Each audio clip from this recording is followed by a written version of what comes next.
This is a Danger Entertainment podcast. DangerEntertainment.net. Danger Entertainment Podcast Network.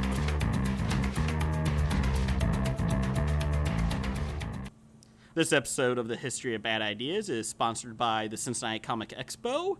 If you missed the Cincinnati Comic Expo in 2016, it will be returning to the Duke Energy Center in Cincinnati, Ohio in 2017, September 22nd through the 24th. Want to know what you missed out on? Go to the Cincinnati Comic Expo Facebook page, and they have all their panels with Stan Lee, John Barrowman, and many, many others. Also want to know what else you're missing out on? Check out History of Bad Ideas podcast number 143, as we have sit-down interviews with several of the guests at the Cincinnati Comic Expo. Again, September 22nd through the 24th of 2017. Get your tickets at the beginning of the year.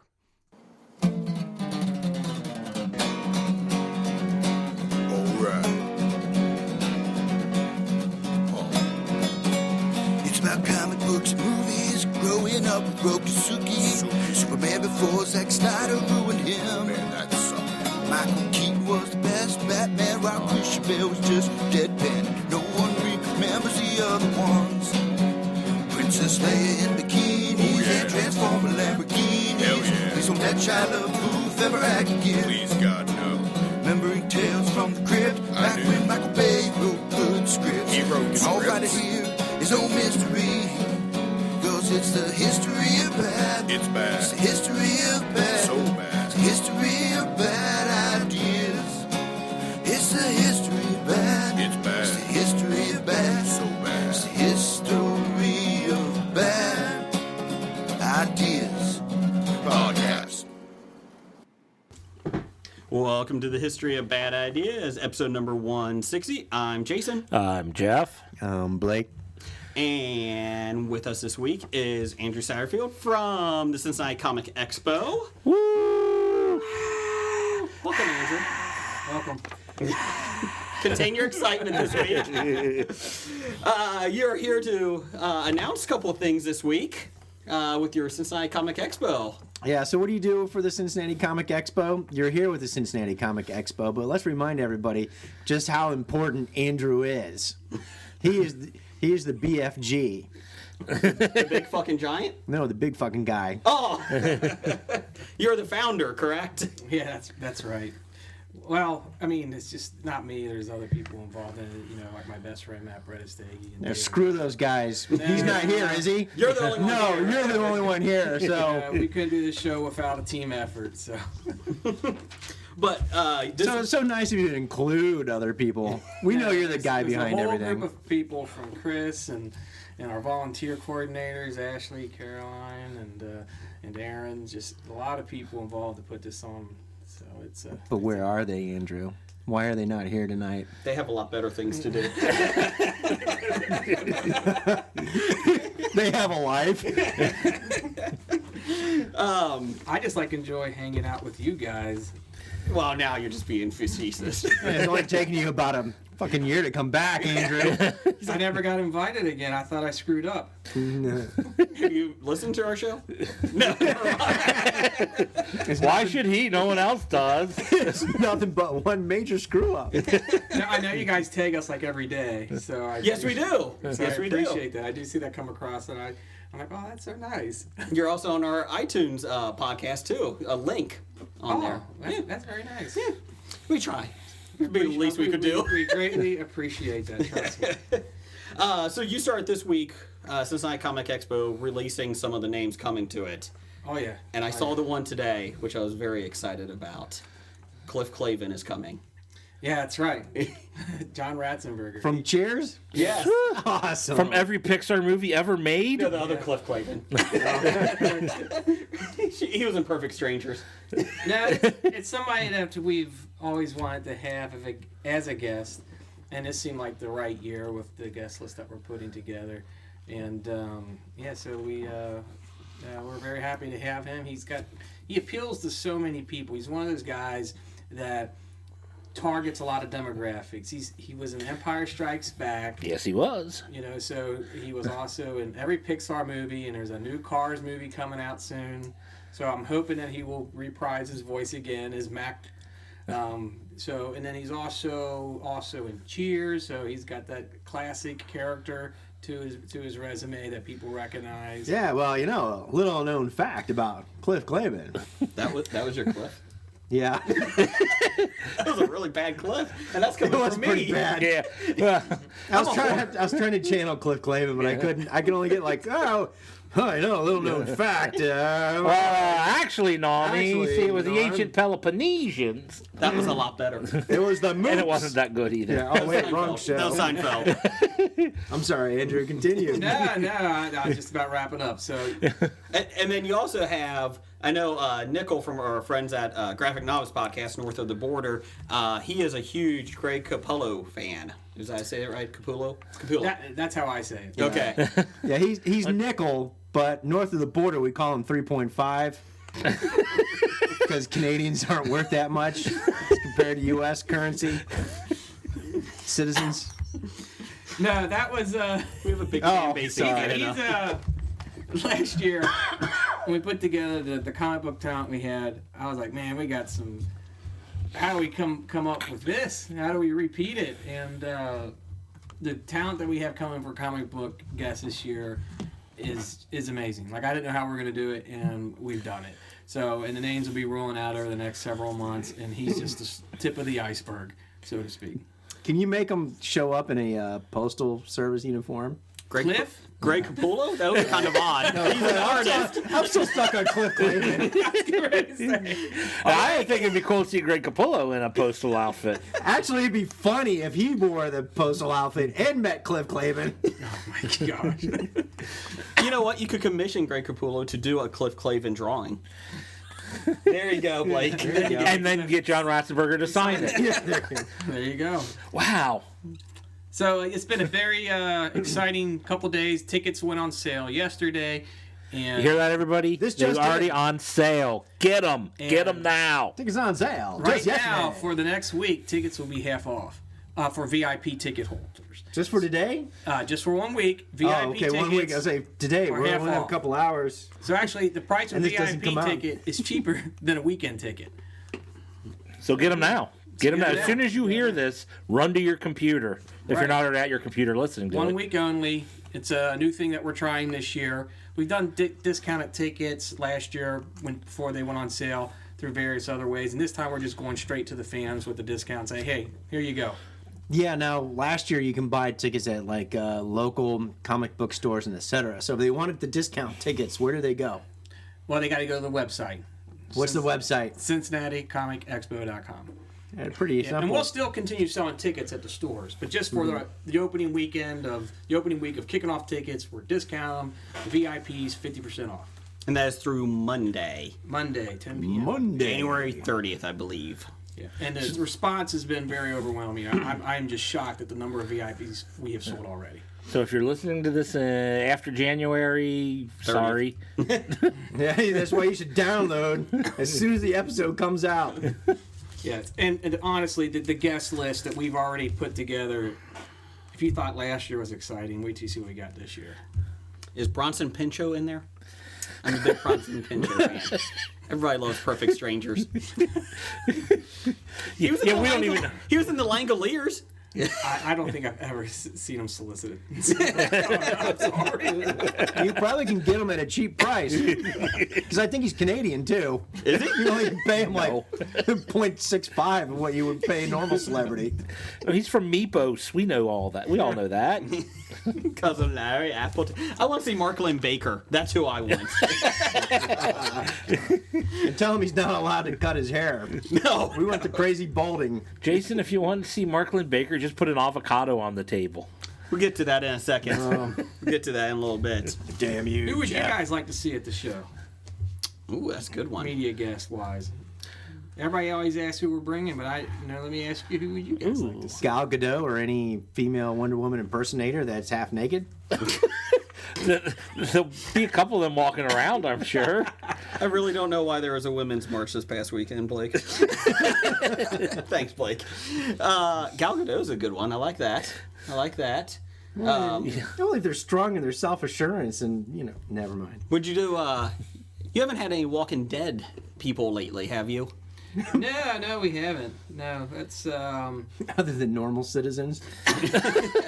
we only bring in a dozen usually around a dozen. So it gets we know what our fans want, and they like the superheroes. They certainly do. And they like the classics. They love Star Wars. And by the time I start filling up those genres, whether it's another Power Ranger or a voice actor, or the amount of slots, so to speak, greatly diminishes quick, and then you're just kind of like, okay. Or so I got to stick with what the core essence of the show is, and does it become a horror convention or not? And then it's just like, okay, this is what we got to work with. Let's go with it. But no, we have not had any Walking Dead. So no zombie walks, but we'll do Empire, Darth Vader walks. Which I filmed last year. Yes, you did. Brandon Routh. He seems like a nice guy. Yeah. Oh, he's getting the pen ready. He's like, that might be doable at some point. I like in time. Brandon Routh a lot. Yeah. I like him. He's And he's hit. He was Superman? he was in the bad Superman, and now he's in Legends of Tomorrow, and he's awesome in it. that Superman was not. Good. No. Talking about Batman That was versus probably like Superman. the best 10 minutes of a lot of superhero movies. That first 10 minutes was amazing. Superman Returns is the one we refer. I think Oh. Brandon Routh was very, very good in it, and I liked him as Superman. I still sometimes think Christopher Reeve is a little overrated. I know. No, I'm not going to argue that. I feel like, Was that the Kevin Spacey? yeah, when he was a land baron. Okay. Yeah. I want land. Why? Why do you want it? And you got Kumar as your bad guy. That's the thug. I'm not scared of Kumar. Does he go to White Castle? He does. Hell, Kumar would be a fun guest to have. Yeah. Kyle Penn. Yeah. I do like Cal Penn. He just made fun of him. I do like Cal I make Penn. fun of the stupid character and He was great in House. If we make fun of you, it's because we like you. How about Hear that, Tara Reid? How about the kid from Superman Returns? Because I thought that was going to be a new franchise. Superman's kid. He was going to be Superboy. Oh, could he? That would be awesome. Not You the can get clone. Crypto the Super Dog. Ooh. Which one? Did they make a live action Super I Crypto? don't think so, no. All right, so anyway, Andrew's here to plug the Cincinnati Comic Expo. All right, so what were some of the best things from 2016 that you liked? The one thing you could put on Cincinnati Comic Expo for 2016 that you enjoyed. What would it be? That's you, Andrew. No, it's having Stanley at the show. Stan Lee. Yeah. That's right. That was probably his last appearance In the at Midwest? least off of the West Coast. Yeah. It has to be Stanley. I mean, it was like now or never. Yeah. And Oh, boy. Did everyone want Stan Lee, too? Those lines were... they got pretty They did. Deep. deep. Had to get there early or you had to wait. 3-4 hours. 3 or 4 hour wait to meet Stan Lee for 15 seconds. That's pretty impressive. Okay. We're not 5 insulting. I mean, you know This what I episode's mean. sponsored by the Cincinnati Comic Expo. Blake. No, it just goes to show how, what a big, draw What a big he deal for it is. people. Yeah. That people will wait 3 to 4 hours to meet this guy. It may only be a fleeting moment, but it's something to somebody. It means something to them. The problem, Just like to exactly say what you hi said. and say, "Hey, I'm a fan. Can you please sign this? Thank you." Yeah. The thing is, like, everybody would like to have an experience with Stan that would take several minutes, but when you have thousands Well, of it people depends on start your- doing no, the no. math, it's either everybody gets to see him for a couple seconds and says hi and waves Yeah. and sign my piece, or you cut down only, instead of 1,000 plus people seeing him, only 150 people see him. So, Yeah, exactly. Or Stanley is living at your house for the week so he can meet everybody in that line. Which may not be a bad idea. Stan, get me some coffee! Kidnap Stan Everybody Lee. lined out outside the front door. We'll fight you in the living room one at a time. And whatever you do, don't touch his chains. and know that the line will pass in front of your house. That's right. He will bite. And block your driveway. He will bite. Stay away. And I am such a people person, I would probably have a hose out within 2 seconds. Get off my lawn! Get off my lawn. I would turn into Clint Eastwood from Gran Torino. No, that's awesome. But yeah, it sounds like a lot of great fun coming up for the Expo in 2017. September 22nd through the 24th. Just keep following along because we got some really exciting announcements. I'm telling you, I did not know how we were going to, come back from last year with the guests that we had and the talent, and the team's done it.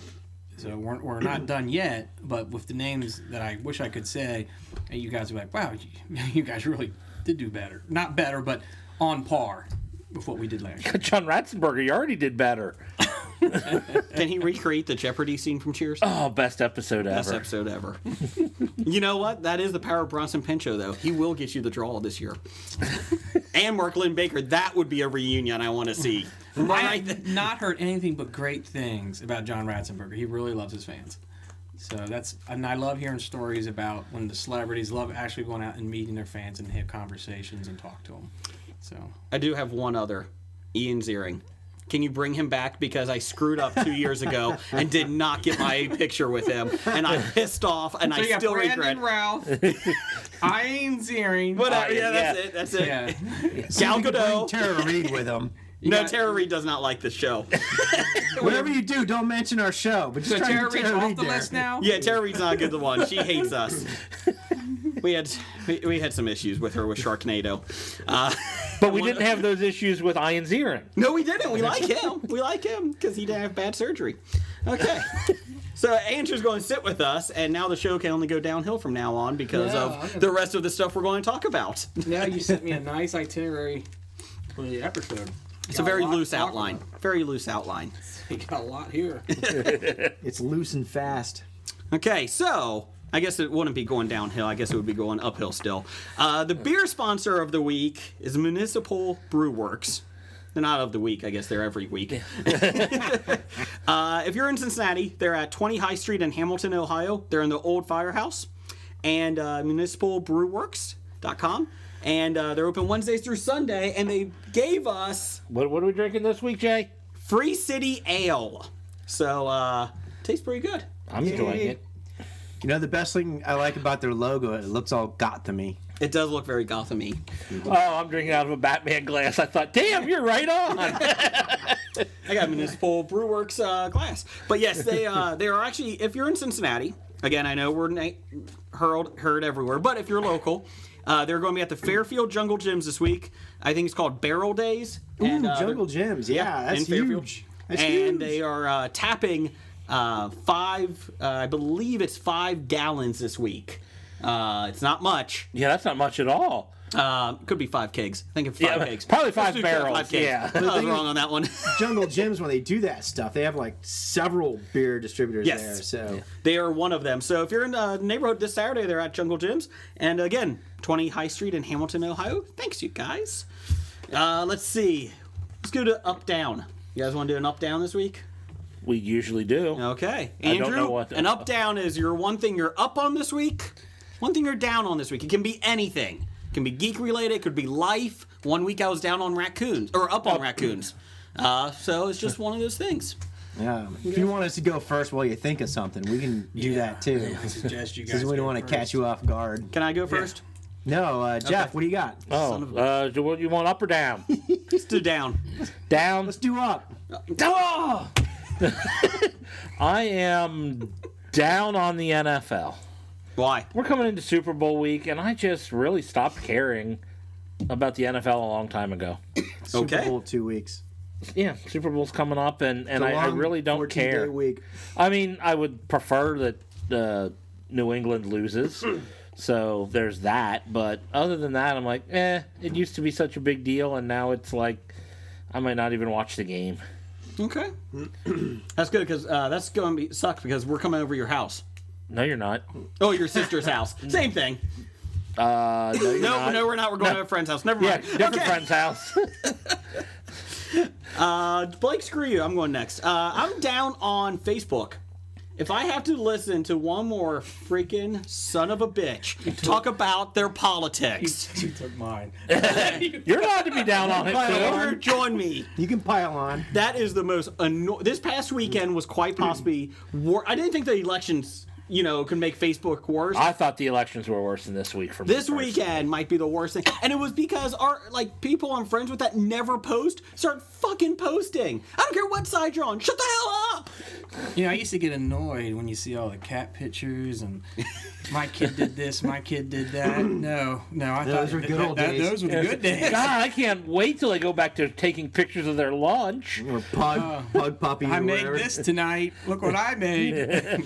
You know what? The politic. Look what I'm eating. Hey, it's a great plate of chicken. One of my friends, he actually was trying to find an app that would filter out all political posts. That way you don't have to listen to it. I don't care what side you're on. I'm sick of it. I go to Facebook to, Get away from it. and I'm just, wow. I'll there's tell no you what. escape. I haven't seen so much vitriol and hate and intolerance than I have probably in the past week on social media. It's just ridiculous. I agree 100%. Everybody just needs to calm down and listen to our podcast and be happy. Blake, calm down. I have never unfriended somebody. I think I might have done it like 2 or 3 times several years ago. This Sunday was the first time I actually said, all right, anybody starts posting anything political, I don't care what it is, you're out. And, I quickly did a couple people, and I said, you know what? Give it another week if people don't. Oh man, I have no friends. Facebook was 0 I went friends. from 800 to 6. That actually sounds like a good day for me. I'll tell you what. And the sad part is, I know people, some good friends, who have unfriended other good friends over this stuff, and I'm just like, oh my gosh, it's such a pity because you really should interact with people that have different opinions than you. You can be friends with people with different opinions than you, but the problem is, a lot of the stuff that's coming through, I'm like, you know what? I'm not gonna unfriend people. I'm just gonna unfollow you, but still remain your friend. Yeah. it's I've like- unfollowed. not a whole lot. Or but blocking enough. a lot of posts. It was like, you know what? I don't need to see this bull crap. All it is just dragging down the human race. Let's just move on. Yeah, I want to talk about superhero movies. Where's all the countdown? Like, here's all the movies coming out this summer. Yeah, just give me the memes. Memes and pugs and kittens, and I'm okay. And Bronson Pinchot. And scantily clad ladies. That's fine. Bronson Pinchot. And Bronson Pinchot. I think I'm going to just start taking pictures of my food and put hashtag better than politics. Yeah. Hey, look, here's my Jersey Mike sub. Hashtag better than politics. That's right. This episode sponsored by Jersey Mike's. It's better than politics. That's a great. Somebody should just run with that advertisement. Better than politics. All right. Boom. So there you go, Snake Oil. We could be almost as political as you, assholes. Down the hall. They called us out. That'll be Down the Hall, the political podcast on the Canadian Podcast Network. What's it called? Stumpy?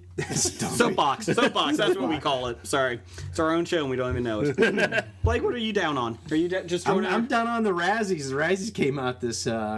Batman v Superman was walking away with a lot of the nominations. A lot of, and Zoolander 2 actually 2 has led the the record. nominations. Or I'm a little depressed that Ghostbusters wasn't on the worst movie list. I'm glad you say Zoolander for a second. I thought you meant Zootopia. I was like, how's Zootopia on the Razzies? That's a fucking good movie. Zoolander I didn't 2. know this was going on because of all the stuff going across my Facebook feed I Just don't want to came see. That's right.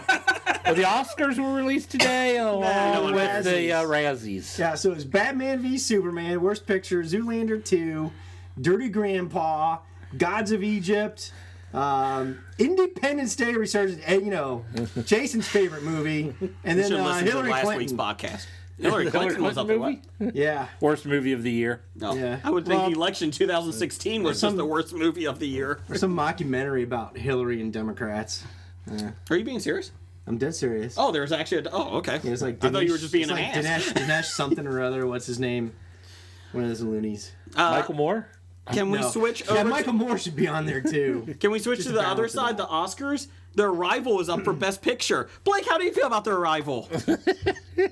No, it's not. Yeah, it It is. is. Yeah, Oh, it it's up is. for a lot. It's up for Okay, Best Picture, here's- Best Direction, Oh my God. Best Writing. No. Oh Jesus Christ. No, here's the best part. I'm not kidding you. Have you There are seen The Arrival, Andrew? No. No. Do you know what it's about? aliens? I know. I seen the big spaceship. It's a love story. It's basically a love story that just happens to have aliens in it. I haven't seen it. Don't. He just told you the story. Thanks, you ruined it for me. Oh, don't worry. Oh, Listen, she learns to speak in circles, which allows her to see in time. See, you're laughing. See, damn it, that's exactly what I'm See, he saying. spoiled it for you. Ever since we It's a came- love story disguised as aliens. It's a love story disguised as aliens. The I aliens like came an down. alien movie. But although I want to hear Jason. When the aliens came explanation. down, they unmasked them, and it was a love story. So two I mean, things. the aliens came down and they unmasked them. They were floating. They were floating calamari.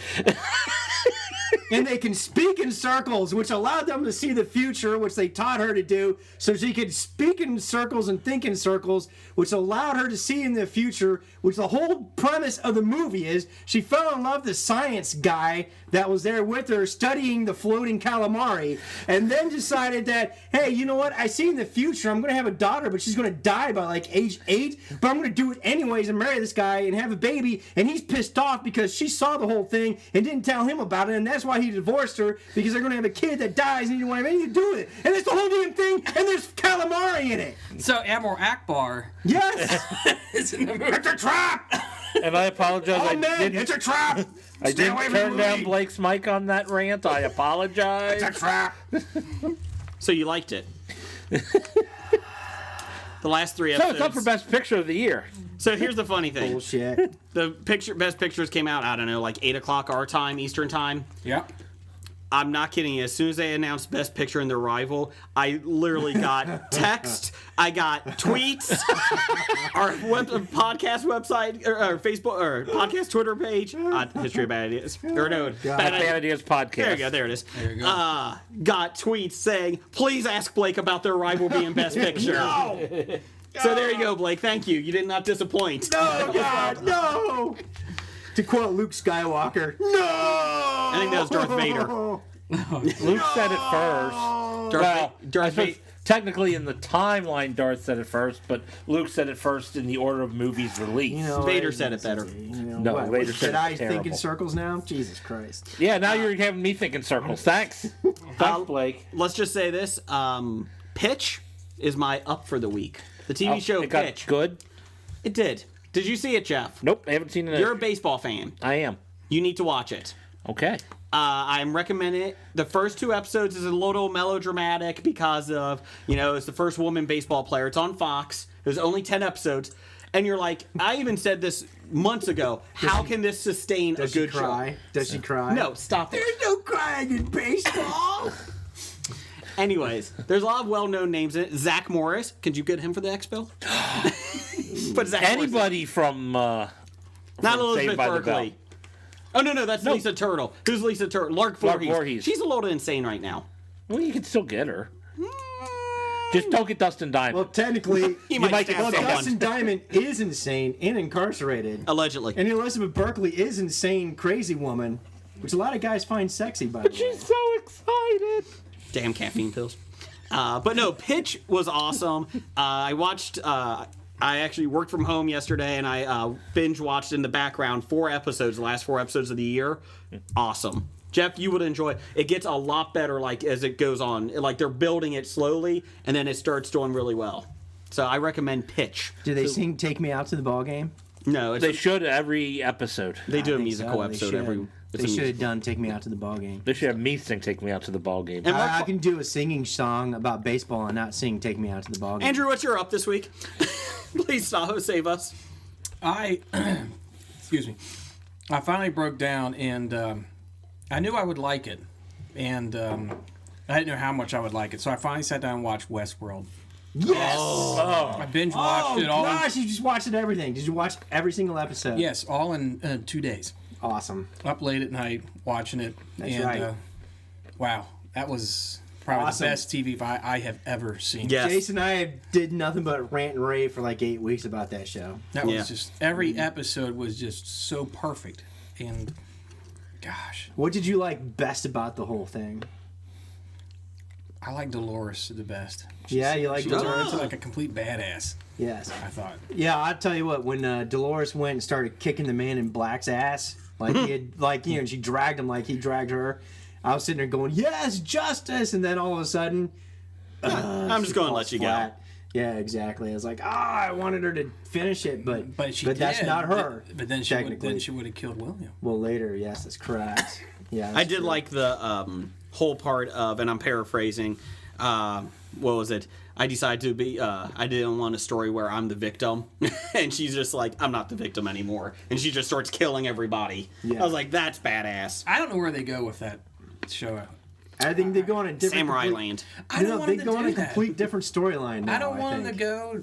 I don't know. They said, not Christopher Nolan, Jonathan Nolan? Jonathan Nolan, thank you. He said that the second season is going to be more about the the guest experience.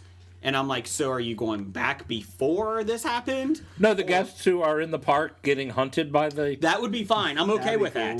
cool. Yeah. And Well, I still have no issue if you do Westworld like the second season is the host hunting the guest. I'm fine with that. And then third season go to another park. I have no issue with that. or like we talked about, you said, how do you go from there? And you're talking about guest experiences. Maybe it'll just be every episode will be just like a guest experience in the park. Because you're right. It'd be nice if it'd be like a standalone kind of thing. Because I think it ended on such a great note that to carry on from that point on, unless they're being hunted, the guests in the park. Do you think they'll pull in like an American Horror Story where it's a different theme? Like basically, it's going to be the same different theme every I season? Yeah, don't so next think year's they will. Samurai Land, and we're going to spend all our time in Samurai Land, and then the world after that could be Medieval World or do you Future think- world. Right, but almost with the same characters, same actors, only in different roles. I don't think they're doing that. That's what I don't want them to do. Yeah. I want them to talk about show Ghost Nation more. Those guys were badasses, the Native Americans. Yeah. I want to see them. Because I think the security guard that was captured by them, I bet you he's part of them now. That Hemsworth guy? Liam, Craig, Potato, what's his name? Potato Hemsworth? Whatever, I'm going with that. You don't Brother think he of died? Thor. I don't think he died. Do you think the one girl died? Until I see a body, no. What's her name? Was it No, not So I thought it was like Emily or something like it. What was her name? Oh. She was my crap, I favorite forgot her character, one of my favorite characters. Yeah. What was the deal with her in the beginning when she started licking the one host? Well, she was, Was she like getting turned on by the host? Yeah, exactly. It was what I you thought. see some of the forgot about that technicians. part. We Yeah, I see some of the completely forgot technicians and that. the employees. Well, I watched it all in 2 days, so I didn't have a period of time. Oh, you see, Two-way. like the hosts that go into the experience for the land, for the vacation. The employees and a lot of the technicians, take advantage of them as well. I think she was, she may have done that as well. You think she did? Well, she made a Well, she kissed she kissed a couple of them, didn't she? she made a comment Yeah, about but didn't she bust somebody who was also doing? Oh, yeah. That was Tweedledee and Tweedledum. Right. Do you think maybe she was like, well, they're doing it, I should do it too? Well, no, she used it for her advantage. Remember, she used it for her advantage to get her way of, She did make a comment about the guy that was very well endowed, the Idris Elba of the host, and she's like, "We can put you to a better use." When she's Elsie? Was it Elsie? Elsie, good Yeah, man. good Look at you job. go. I'm sitting there trying to think of it the whole time you're talking. I'm like, it's going to bother me. Elsie. I was kind of surprised that the one lady, who's played by Thandy, that she didn't leave. Maeve? Maeve. Yeah, Maeve, she didn't yeah. leave. I thought she was like, she's out of here. But was that a free will choice? From what I understand, yeah, it was like the whole thing was she was supposed to go out into the real That was her world. program. I just wanted to see She what was the real programmed to world do looked that, but she remember. decided she wanted to go and find her daughter, even knowing that it's not really her daughter, but Yeah. the human connection was too strong. If you go to the Westworld website, like the fake, TV show website that they plug, it's all down now. There's just like encryption everywhere. Oh, really? Yeah, I went on to awesome. look. Because before you could like cool. put in different things like violent desires. What was that one? Violent Delights. Violent delights. If you put in that whole thing a couple times, like it started talking to you and everything. It was kind of fun. But now if you go in, it's just all encryption. You can't do anything. Yeah, So what he- happened to the one guy's brother-in-law? Oh, he just runs off naked. He was right off Horse. naked. We have no idea why. That's Yeah. it. That's all he's doing. And- Why and was then- he naked? I never even got it. Like all of a sudden I he's think naked on a Because Will horse. stripped him down and tied him up and put him on the Why horse. would he and strip sent him out to down? humiliate To him. humiliate Is that him and- all it was? To Yeah. humiliate him? to humiliate him, so he can get to step up on power in the family business. I just don't know why you go home and say, Dad, William's insane. Let's not let him. Don't give him the company and keep him out of the family. Unless he never makes Tie me it. up on horseback. Yeah, unless he's naked? dead. Or not dead, just stuck somewhere in Westworld. Just wandering around naked in Westworld for 30 years. He's like Robin Williams from Jumanji. He's just in Westworld. How big is Westworld? Because it seemed like it went on forever. This seemed good size. We don't know. We don't know. Yeah. And where does it take place? Does it take place on another planet?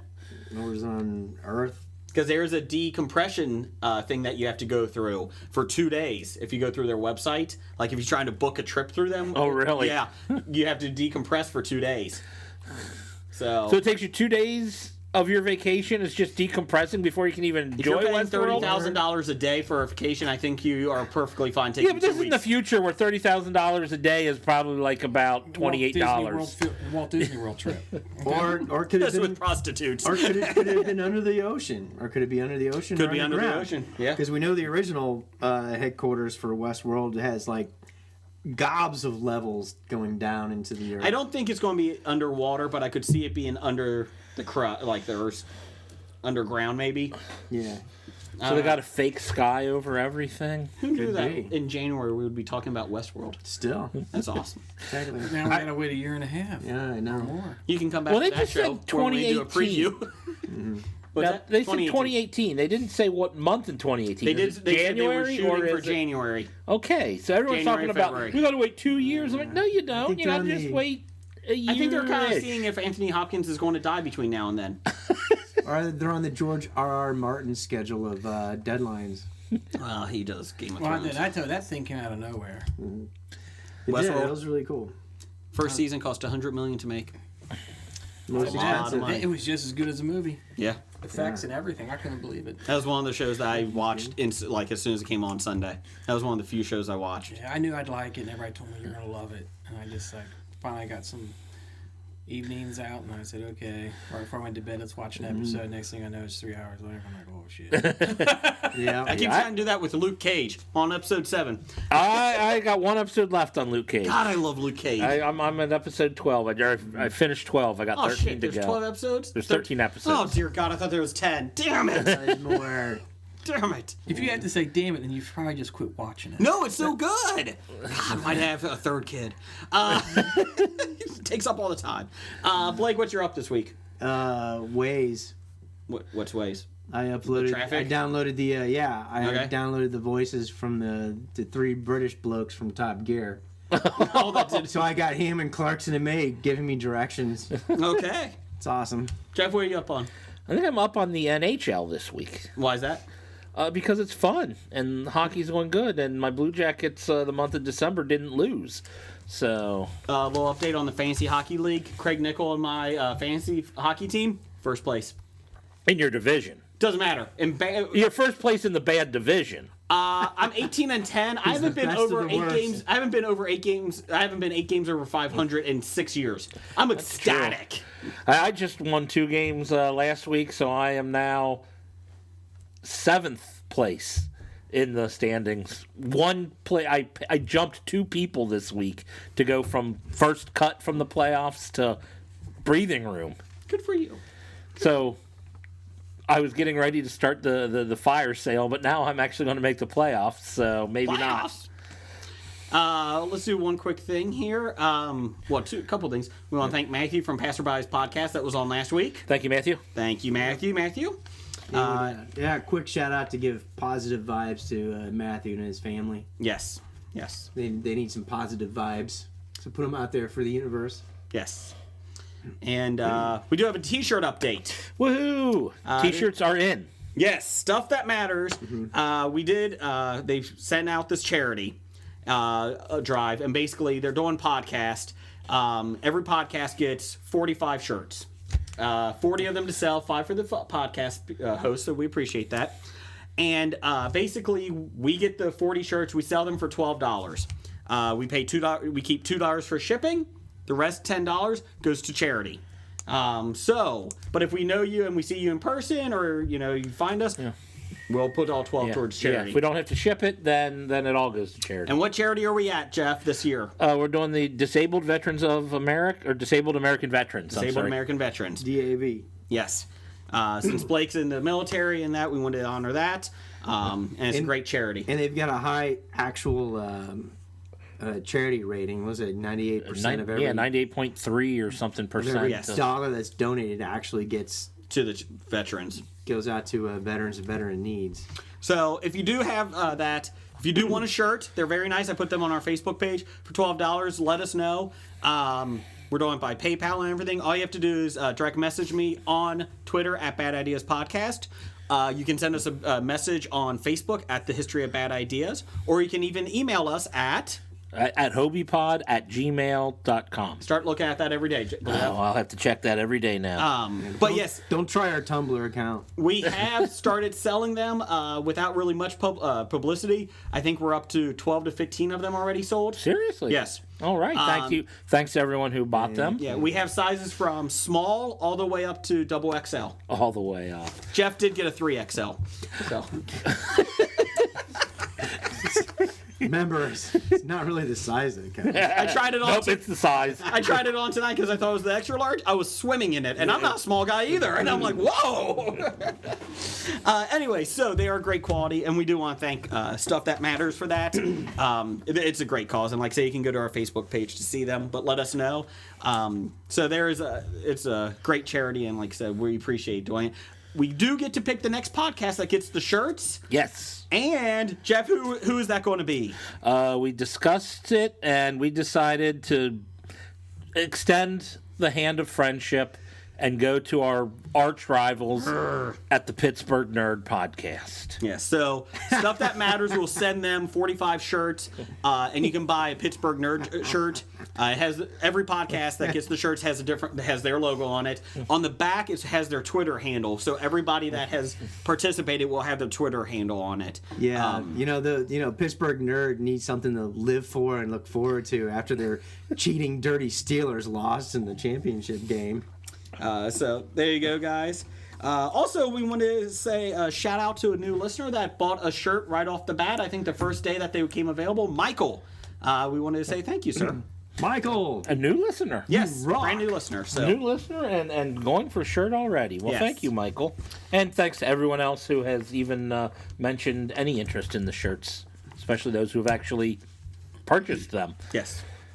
Even if you're going to wear it or burn it in effigy, it doesn't matter. All goes to charity. It goes to charity.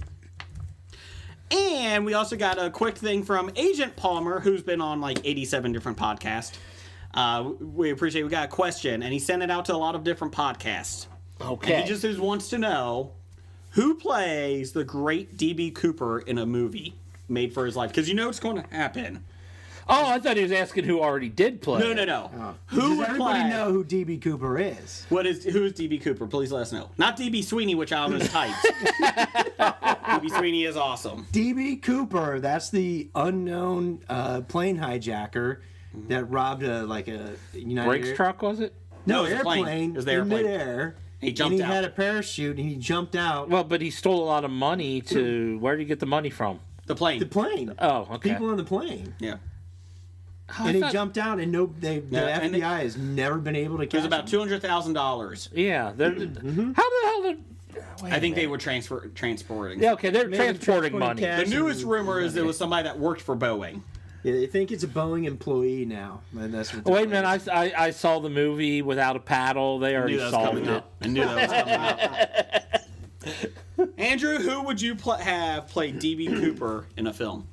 I don't know. Bronson Pinchot? Yeah, no, that's just you, Jason. I'm going with Bronson Pinchot. No, this is a serious question. Agent Palmer wants to know, and he's going to compile it. You know, you mentioned it. Yes. I honestly think D.B. Sweeney D.B. would do a Sweeney good is job okay. playing D.B. Sweeney Cooper. would be a good job selection too. I think that's her vote. D.B. Sweeney it is. D.B. Sweeney for D.B. Cooper. I like it. Or you can And watch has he done anything lately?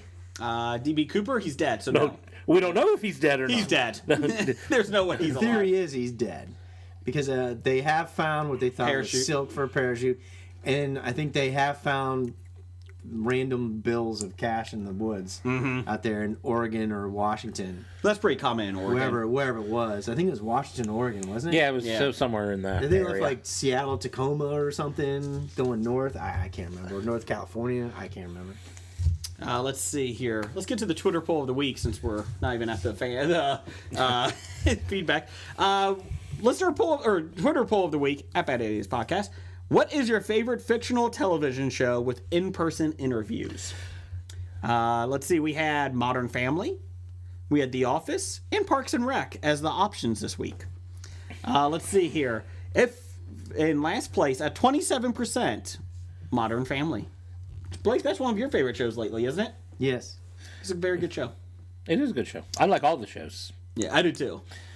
Second place, with 33%, losing out to first place at 40%, was The Office. Office is second place. And Parks and Rec was the most favorite show. You know what this reminds me of? What's that? They just announced a 5th season for Arrested Development. They Yes. did.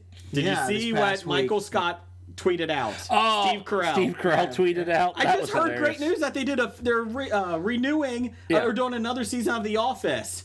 And then he And- tweeted like 20 5 minutes minutes later. 5 later. minutes later. My bad, that was Arrested Development. Yeah. And No, everybody went no. apeshit. It was Will and Grace. Oh, it was Will and Grace. Will that and was Grace. He's like, The Office is coming back to NBC. Oh, wait, my bad. That should say Will and Grace. And, oh, man, I saw all the people who were just angry at him. It was funny. I feel like Will and Grace is probably better than Arrested Development. Nope. No. Anything on that, Andrew? Nope. Could you get Will and Grace at your show? Nope. Okay. Thank you. I'm trying. No. How about just Deborah Messing? Yes. Thank you. Anything for you. He won't get Gal Gadot, but he'll get Deborah Messing. I'll take Well, it. get Deborah Messing and Nick Offerman together. Husband and wife. No, they're not husband and wife. Oh, not Deborah She's Messing. Megan Mullany. I'm sorry, Meg Mullany. That's who I thought you were talking about. What the hell is wrong with you now? I'm not Megan Mullally now. Yeah. You know, she's got large pillows. You can fall asleep on that chest. Can I'm like she, Tara Reid because Can she fit her pillows into my Nicolas Cage pillowcase? Did you like that, Andrew? And he wonders why he didn't win a floppy. Tara Reid's more for neck adjustments. Moving on, let's do some listener feedback. Jeez. Let's do some listener feedback. Yeah, listener feedback from this guy named Doug. Number one fan, Doug. Yeah, Can't give yourself a nickname. That's right. Doug says, are you excited that Josie and the Pussycats are going to be in the new Archie show? Well, that's, Riverdale. that's the most exciting news about the show. Okay, Andrew, you're with comics. Let's see here. What are your thoughts on Riverdale on the CW?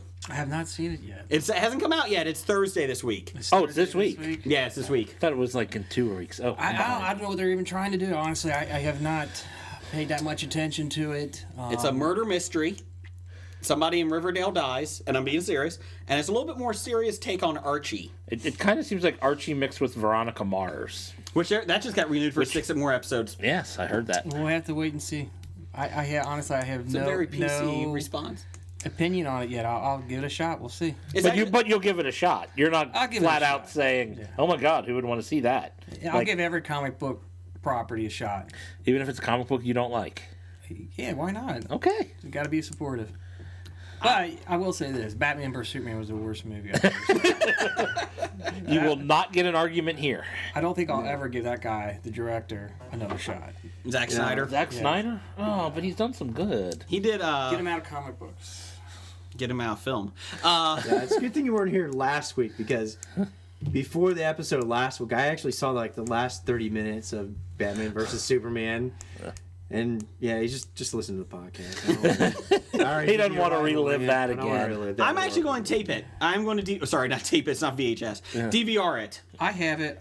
Come over and get it. If you No, do- I'm talking Riverdale. Oh, Riverdance or whatever it's Oh. called. No. You're not talking you BB guys see versus Superman. Riverdance? Yes. Michael, was it Michael Flattery. Michael Flatley. His legs just moved. Like they're not attached to his body. Does he still do that? I think he retired or he's on his final tour. Oh man, It either just I ended would or like to have it's. seen that. You mean Michael Flatley is flatlining? No. Speaking of things to see, it's kind of off topic, but Go ahead. Go ahead. This is what we do. We're on the Tangent Bound Network, so it's okay. I had a fabulous time with my family the other week. We went to an Elvis tribute event down at the Aronoff, and it was freaking fantastic. I had such a wonderful time. Are you a big Elvis fan? I like Elvis, but I'm not like a huge Elvis fan. I took my parents. I thought it'd be fun, and I never seen so many people have a good time. I mean, the guy in front of me took his shoes off, was waving them in the air. It was just bizarre things that were happening. The second, they got 3 Elvises: a young, middle, and old Elvis. And So did they sing stuff other than Elvis music? It was all Elvis. So or it songs had they liked. young pre-army Elvis, Then it had middle, Elvis. Then it had like washed up 70s. Fat bloated Vegas fat Elvis. bloated and stoned on a toilet Elvis. Yeah, but the middle, Allegedly. the third Elvis, who played the Vegas Elvis with Yeah. the jumpsuit, he sounded pitch perfect as Elvis, and he played the part. All of them played it amazingly. But the one thing that did come to mind is the second Elvis. He did something I never saw at a concert before. What was that? He said, we got one complaint last year. You know what that was? And then the crowd goes, what? And then he goes, Not enough rhinestones. You know what I'm talking about? You make up your Cliff Clavin right there. That was good. I'll give you that. Sorry. he said there was not enough kisses. So then he says, I want you all, if you want to kiss, you come to the side of the stage. I'm a pervert. Instantly, over 100 girls got up out of their chairs, my went to the God. side of the stage, and as he sang the next song, between words, he would kiss the girls. And he kissed over 100 females, some on the cheeks, some on the Kiss mouth. the girls. I had my daughter with me. She couldn't believe it. It was the most craziest thing I ever seen at a concert. Like, literally. Some a couple other everybody places. The old ladies got out of their seats. Teenagers got out of their seats. And they all ran over there. I kind of find it hard to believe there's teenagers There at was. this I event. couldn't believe it either. They all went to the corner of the stage, and as he was saying, he leaned down, kissed him. The next one kissed him. He kissed over 100 females. And then he had to stop because the song was over and there's still girls in line. And I never seen anything like that my whole life. I was like, man, somebody, you're getting your money's worth. Did any guys get up to kiss him? He did say right before it, he goes, well, come inside the stage and you'll give yourself a kiss. I'll give you a kiss. And it says, one exclusion, no guys. Oh, it's a big exclusion. That's like half the population. Yeah, and then he threw out teddy bears, Elvis song teddy bear, and I caught the biggest teddy bear. It fell on my lap, and the guy in front of me tried to rip it out of my hands. I had to yell at him. You punched him. No, I said, it's mine! And I grabbed it back, and because it fell on my lap, I didn't think I was going to get it. I was just sitting there, and next thing I know, I look up, and this huge teddy bear, I'm talking like a 2-3 foot big teddy bear comes falling on me, and all these people are like crashing around me, and next thing I'm like, this teddy bear came out of nowhere. Stampede at the Elvis show. We had like 4th row seats to this. And all of a sudden this teddy bear falls in my lap. But my mom had the most wonderful time. And the third Elvis, his stick was he gave away these scars. He must have gave away over 100 scars. He would wear it around his neck. And Was he a magician? No, he would wear these scars. And people would come up to the stage and he would take the scarf off and hand it to you. Here's some sweat. Yeah, that's what it was. Fake and then Elvis other sweat. people just got in line, and then like his handler came out and put another scarf around his neck. He'd wear it for like 5 seconds, and he'd take it off and hand it to the next person, and he'd put another one on. Was the kissing Elvis played by Richard Dawson? The Kissing Elvis was actually a movie star. He played in a couple movies. Bronson Pinchot? No, he said a couple movies. He's in the Langoliers. It was, That was a made-for-television miniseries. Still- sorry, that was. I know it's off topic. Miniseries but is still a movie now? Oh. Yeah. that could have been my up for the week. Up. There you Elvis go. tribute. It was something I didn't expect. I was just going to. Were you so you said teenagers were there. Were they teenagers in 1940? Or were they teenagers Yeah, now? it was like parents that drug their kids. Like Oh, I okay. did. I got Okay. 3 teenagers and I drug all. Did they I like it drugged though? 2 of them. Your kids? I drove through. Yeah, they 2 did. Okay. 1 did not. Okay. If we got in the car, he said that was a waste of 5 hours. Wait a minute, it was 5 hours? It wasn't 5 hours. But that's what he said. That was a waste of 5 hours. Felt like it to Did you him. pay for your ticket, son? No, then shut up. I know. I was like, we had great seats. My mom's been talking about it. She goes, that "It was a so lot of fun." boring, Dad. I'm a huge It Elvis didn't even fan. have auto-tune. Sorry, son, in 20 years I'll take you to a Kanye West tribute show. Yeah. My other 2 kids. Oh, I'm so looking forward to a Kanye West tribute show. That means he's dead, right? Exactly. Okay, good call. Okay, next. Where were we? Sorry. Oh, let's Speaking of repeat music, that. time out. Speaking of music, nice segue. Oh, yeah, it's Neil Diamond's birthday, says Doug. I expect a musical tribute. Nope. Oh, there's going to be a music. We're coming to America. Today. Today! You were off tomb, Jeff. Oh, This rats. is Blake and I shindig. Yeah. Well, if you want to hear Forever a Neil in blue Diamond jeans. musical tribute, go listen to the graphic novel Death of Wolverine, where I sing. No. There you go. Cut it and put it in. What's- Nope. I wonder nope. what The some only place to songs get are. it is from. It was an exclusive deal for they got graphic novels. exclusive They got copyright? exclusive rights. Damn it. Damn it, graphic novice. No one ever wants to hear Jeff sing. I'm now getting stumped on Neil Diamond songs. Damn, I feel bad. Sweet Caroline. Sweet Caroline. Red, Bum, red bum. wine? I wasn't done. Bum, bum, bum. Good times. That's not in the lyrics, though. Well, it is now. No. Good times never felt so good. So good. Thank So you. good. So good. Red wine is your not favorite, no, red wine? No. What's your stance You know on what? red wine? Go the watch. song? Just go watch Saving Silverman. There's your Neil that a Diamond Vanilla tribute song? movie. No, it was UB40 song. Oh God, yeah, it is UB40. They Screw that. redid That's what it the was. Neil Diamond song. And didn't Neil Diamond have a Monkeys? Didn't he write a song for the Monkeys? He wrote several songs for the Monkeys. you were gonna I'm say, a Believer, I I'm a think, Believer, is was that the it? biggest hit. He's 75, I think. Cool. Something like that. Oh, Diamond Jubilee. My parents told me the other day, because they're big Neil Diamond fans, yeah, we're going to go see a Neil Diamond tonight. And I'm like, he's still there? And they're like, oh, no, we're just kidding. It's a cover band.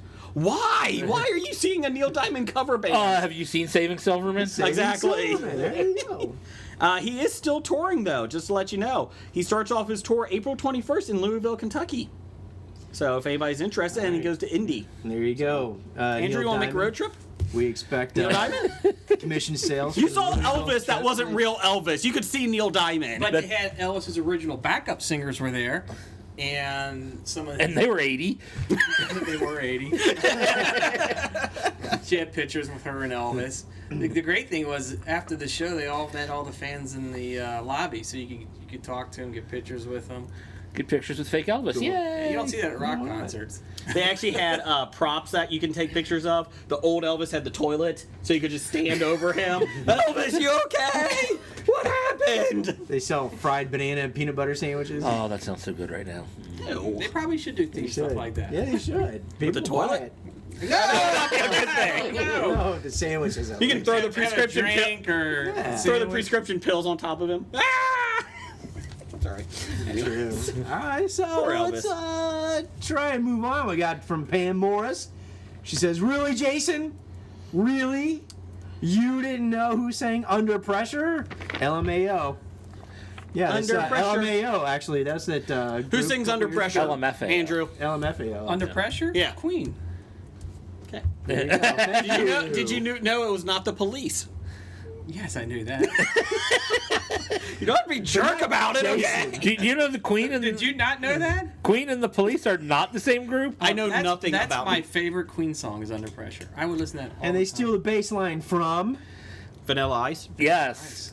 No. David Bowie. Who stole from Vanilla Ice? Yeah. Is this like an ab fab thing? No, Like they I'm pretty stole sure the from bass Sex and line the was written by John Deacon. I have no idea. I'm just fucking around. I think Rob Van Winkle actually wrote it. Yeah. Yeah, there you go. No, his went dum dum dum da da dum. That Vanilla Ice makes a saying difference. that is the worst defense ever. And it's not. It's like, how dumb do you have to be? It's music. We can hear what it sounds like. You can't. But you know defend it. what? Everybody still likes Vanilla Ice. Nobody cares if he stole it or not, I think.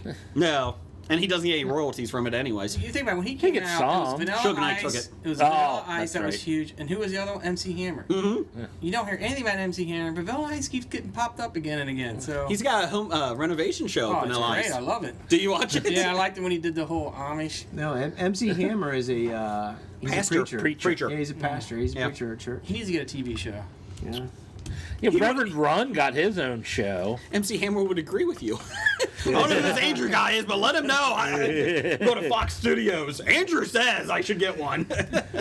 You think maybe Funny Book guys can get him on? I think Funny Book guys could get him on. So keep going, Blake, whatever your name is. Next one is from Mikael Liel. Oh, Mikael Liel. I'm from French. Canada. He says, regarding last week's draft, Perfect Strangers. he says he would have Kumail Nanjiani as Larry, He's from Silicon Valley. Bill Hader as Balky, Flipped it! and flipped it. He says Melissa Ranch is the dumb GF girlfriend. And then, showing that he has taste, he picked Kristen Bell as a smart girlfriend. Yeah. And who's the next? Ken Let Jeong. me think about Kristen Bell for a second. Okay, and then Ken Jeong as the angry boss. I think he did that just to harass me I was gonna because say we didn't draft any angry boss. We didn't draft an angry boss. we try to keep it short. Okay, that's what that's for. Yes. I had no clue. All right, then from Jeannie. Speaking of last week's draft Maybe day, last week's regarding the draft day, Now, she was the source of our draft day. No, she was not, but she was the winner. She got to pick We the winner. elected her as Every draft day, winner. we pick a fan to pick to do the winner. Okay, and then she said, "Love Stranger Perfect Things." From Matthew. That was Matthew's pick. He Yes. filled out Perfect Strangers with Stranger Things, so Stranger Disturbing. Perfect Things. That's okay. It was disturbing, but that's okay. But Jeff wins because of avocado. Woohoo! Nothing beats healthy fat. Something you never hear with Jeff. Healthy. But you hear fat, Yes. so But put beats healthy fat together and never mind. Hey, from Desmond Hassing. We haven't had anything from D. Hassing in it's a been while. a while from Des. Been a while. That's right. He says hello. No, that's why I say hello. That's my note. I say hello. Hey, Randy Quaid is dead in Independence Day. Resurgent. No, he's dead in the first Independence Day. He dies. He drives the plane up into the That's what ship. I'm saying. He's dead in ID4. Yeah. And hence the reason he's not in the sequel. We talked about last week. I saw ID4 Resurgence. Great film. You should all go see it because if I had to suffer, you should too. Go see the Razzie nomination. And I said, Matthew asked why Randy Quaid was on it, and I said, that's a good reason. Why wasn't it? And then I forgot. He did die in the first one. That would require paying attention to the first one. First one was good. Not. If you don't watch it since you saw it in the theaters, it's a great film. So, I didn't see it in the theaters. Great film. great film. I had Since we have lack of light, since we moved the podcast area, here, let me get some light in there. Blake. Thank you. Yeah, Okay. we're like half in the dark over here. You know what? I'll get you a fucking lamp next He week. said, this one's from Bob. Just Bob. He says, the kid who is playing the Flash movie version looks like he was inspired by the episode of The Big Bang Theory where Sheldon dressed like the Flash. Thoughts on the new Flash? Andrew, so you hated Batman v Superman. You're the only person in America that hated that film. Widely regarded by critics as the best film of the year. Razzie nominations. That's why it's on the Razzie nomination. That's right. Okay. It was flipped. It's gotta win something. Yes. Your thoughts on Justice League, the trailer. What do you think? I didn't like it. Okay. Did you like any of their costumes? Did you like Aquaman? I know. I didn't like any of it. Why? Why do you only like it? Not Did you even want- Gal Gadot. Come on, you still got to like Gal Gadot. She was the best part of Batman v Superman. Lasso. She was the only- tie Did you see you the up, Flash costume? Yeah. make you tell the What truth. is that? I'd rather have the Flash costume from the CW show. How come the TV shows can get it right, but the big blockbuster movies can't? Zack Snyder. Exactly. What did I tell you before? And Warner Brothers. I know some people love the guy. His mom. That's about it. That's about it. He's got to go. Yeah, I shouldn't be saying that, but I'll give it a shot. So do you think there's a chance we can get Zack Snyder to the Comic Expo? Oh, yeah, definitely. in a couple of years he won't be directing, so you probably could get him pretty easily. Now, I love the DC universe. That's my favorite. Mm-hmm. I love Marvel. I love DC. But I like DC. I like the villains more, and Captain Cold. they just, I don't know. It just seems like they made them all muted in the movies. Yeah. It's all dark and glary and gloom. And I'm hoping maybe this is the only what I'm hoping for is at the end of Justice League they turn the corner and hope and inspiration is everywhere and kind of like Darren Cook's take on the Yes. superheroes. That's what I love. Well, I hope at the beginning of the movie you have a big, dark, gritty film. Somebody walks up to the camera, cleans the lens, and it's all bright and everybody, and then they go about their way, They go about their way. in a good movie. Ben Affleck shows up on the screen, somebody shoots him, he's dead. Arr. I couldn't even see what half was going on in the Batman verse. You make it so dark. They're fighting. I know they're fighting, but I don't know who's punching who and what's going on. I'm like, I just hear. Dum, dum, boom. I'll be honest, you probably are better for not seeing what's going on. I'll be honest. It probably would have been better. I don't know. Yeah, I guess I'll watch Justice League. Jeff, we'll see it opening night. Yeah, I'll see it. Yeah. I'm thinking about seeing Lego Batman opening night. How come the Lego movies can get those DC superheroes right, but Warner Brothers can't? I don't know. You're asking the wrong guy. It's Did- gonna take them having 2-3 flops in a row. My fear is that they are gonna 2-3 Didn't flop. they already? Well, they're gonna have a couple flops in a row, and Again. then you know what's gonna happen? They're gonna be like, "Oh, superhero genre's over, and let's move on." That's my fear because he'll do so many stinkers in a row, Or they're rebooted again. or they'll reboot it again. 'cause Well, they need to can't get reboot it. right. It worked well for Spider-Man the second I time. mean, how can Marvel make this many great movies in a row? Fabulous movies with characters that nobody knew who they were They got the right person in charge. because they got the right person in Yeah, charge. but Jeff Johns is taking over for DC. optimistic see how about that Jeff goes. Johns. I like Jeff Johns. His take on Green Lantern was amazing. Probably my favorite But how do you series. go from because Marvel got it right out of the gate, and every movie they've come after, I don't know how they do it. Well, But Iron they- Man 3. I still enjoyed it. Still a good It was movie. enjoyable, but I think the key to that for Hollywood is like they did for Peter Jackson with the Lord of the Rings. You got to let a fan be involved in the process. If you stay a complete dickhead, Hollywood executive that doesn't know what they're doing or doesn't know about the genre or doesn't understand the medium, then they'll just screw it up, which could be what happened with DC out of the box. Whereas I think Marvel had a better chance because they had people that liked it and they were fans of it, of the genre and the medium, and said, "Yeah, let's do this." Well, they were making Until a they universe. started time travel. DC was making a movie. Yeah. That's the way that probably was perceived. Well, I think one of the biggest problems was, like I said, Zack Snyder didn't want to make DC movies. He wanted to make movies and then put those characters into his vision instead of having visions of those characters. he did really good on Sucker Punch. Just kidding. Oh, it's a great movie. No. he should be able to make the movies that he wants to make. Just Don't ruin other characters. You could ruin at it. this point, they're going to have to reboot it, and then I'm going to have to see another Batman origin movie. Did you know? Did you know his parents died? Who? Bruce Wayne. Did you know that? Because I No. haven't seen it enough. No, I haven't. I haven't seen it at all. Batman's my favorite character, and I'm even like I don't fucking care about his parents anymore. Jeez. Yeah, I'm glad they didn't kind of reboot Spider-Man in the last Captain America movie, Civil War.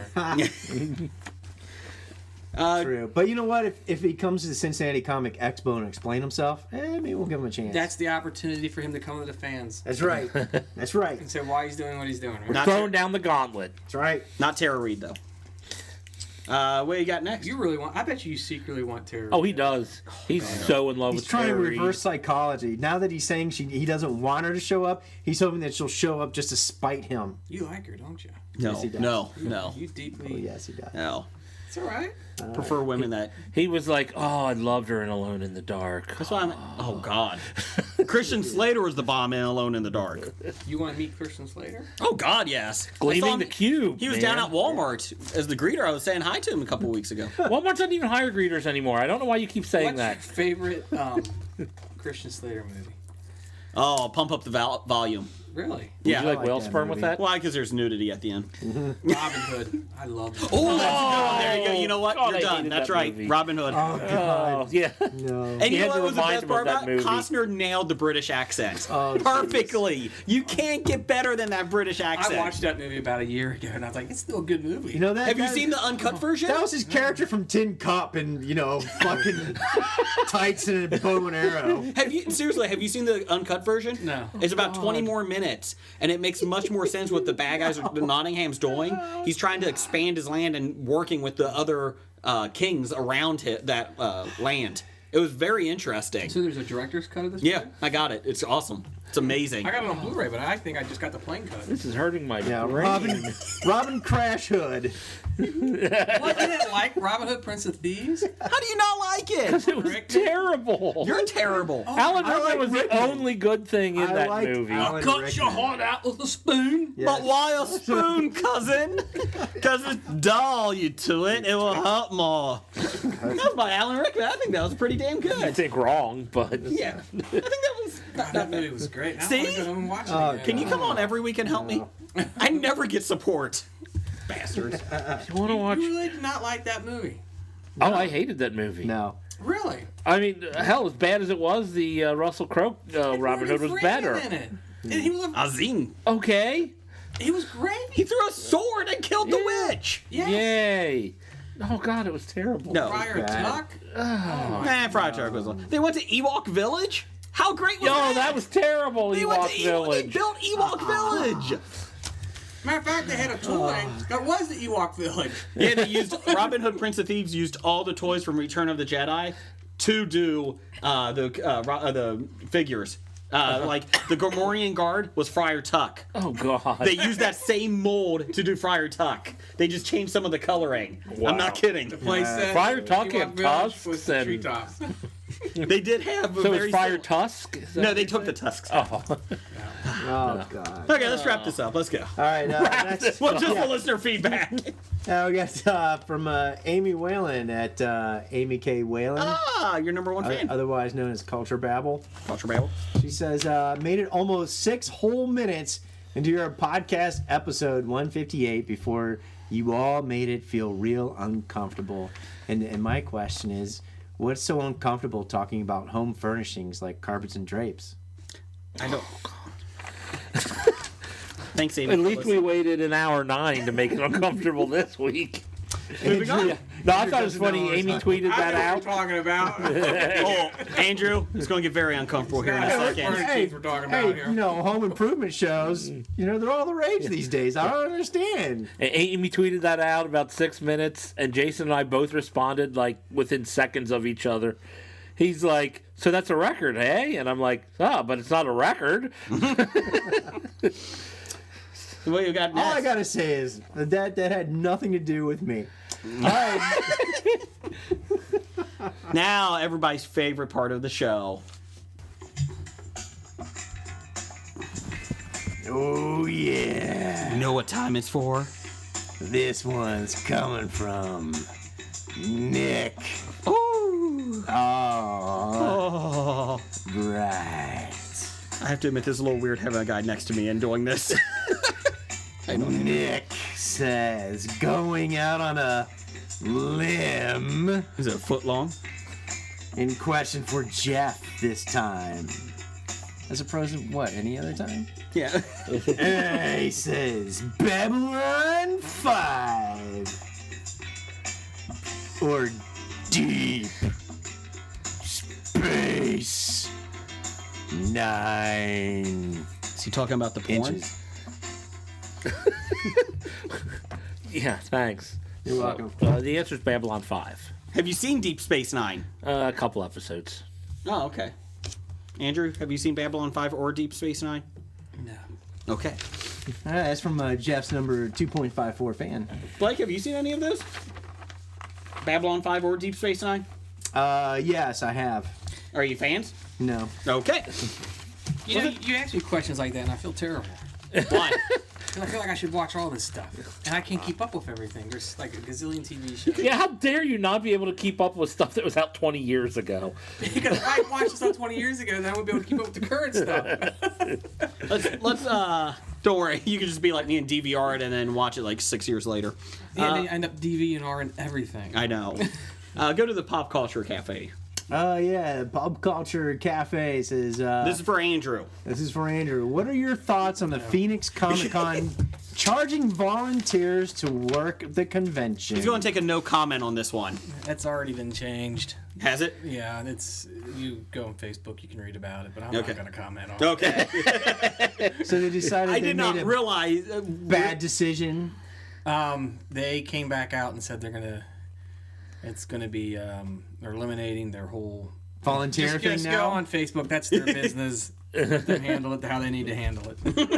Some kind of comic convention has volunteers and then decides, you know what, we're going to charge people to work as volunteers for the convention. That's just a bad business model. You know what? Did anybody of these people know anything about public relations?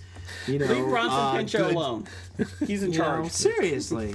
I think that's a shit move to do. That's really crappy. You know what? Nobody volunteer and make them sons of bitches pay for all the shit now. And then it'll be losing money. It won't be as profitable. Send your complaints to Blake at Graphic Novice. What's there to complain about me? I'm talking common sense. How big is the about Phoenix it. Comic Con? We're looking at you, Phoenix. How big is Phoenix? Is it a decent sized one? They report 100,000.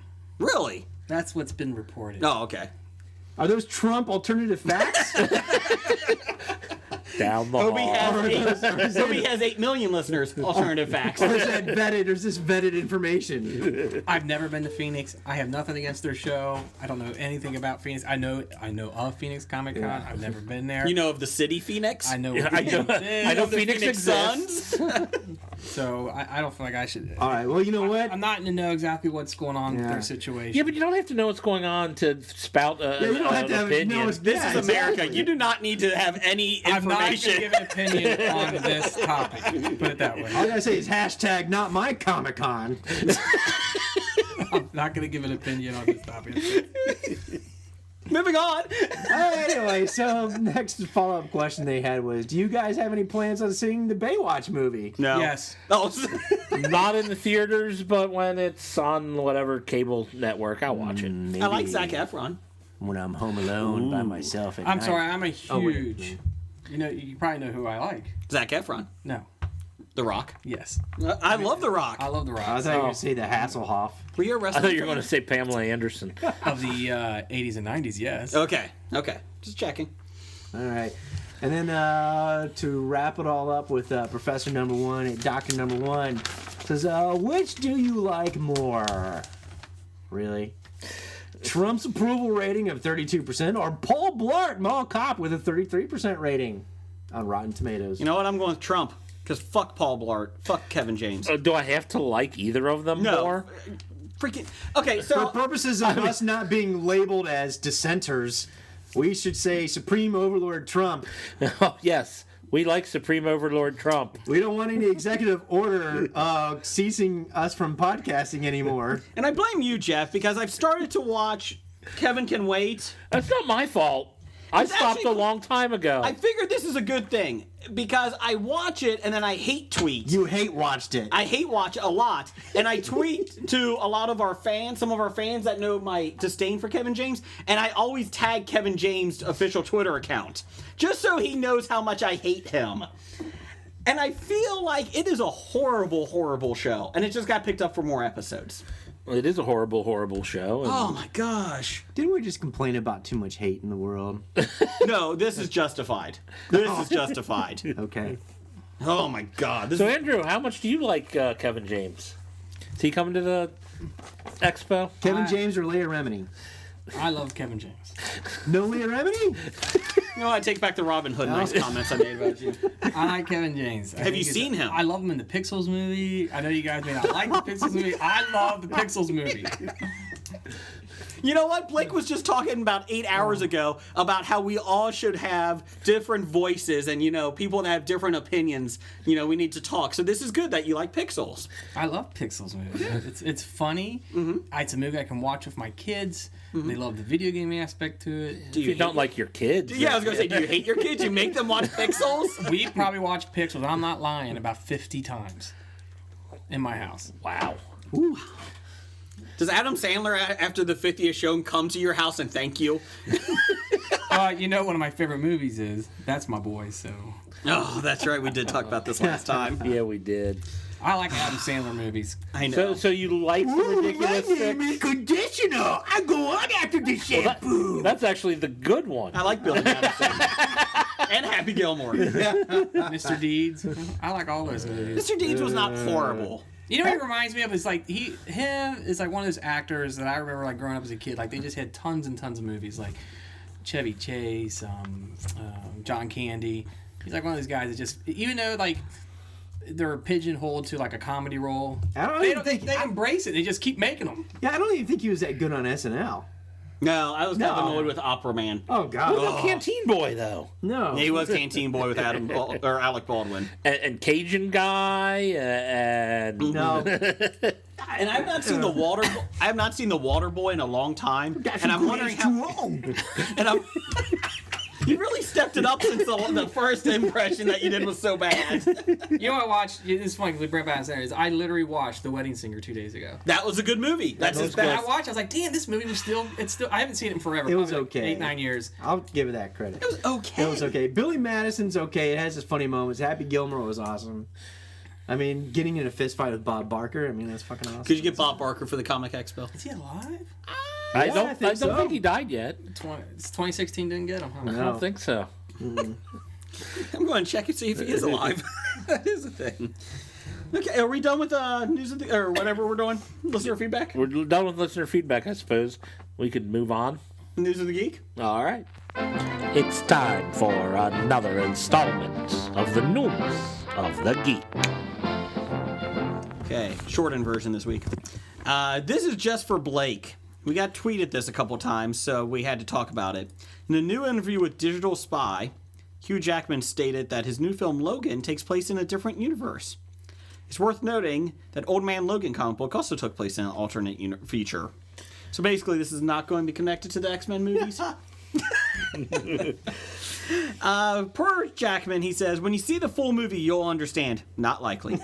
Not only is it different in terms of timeline and tone, it's slightly different universe. It actually is a different paradigm. Paradigm. Not Paragon. That would become clear. I said this was my last one, and they said, make the movie you want to make. He said, referring to Fox.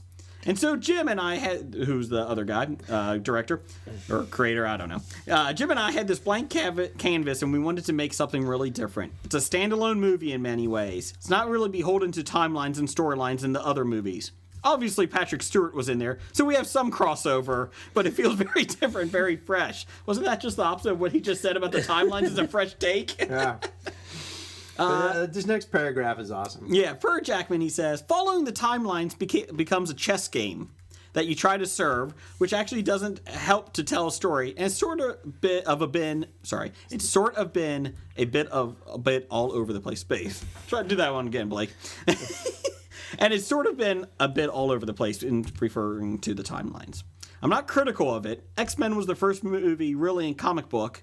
No one thought there would be another one, and there were different directors, different offshoots.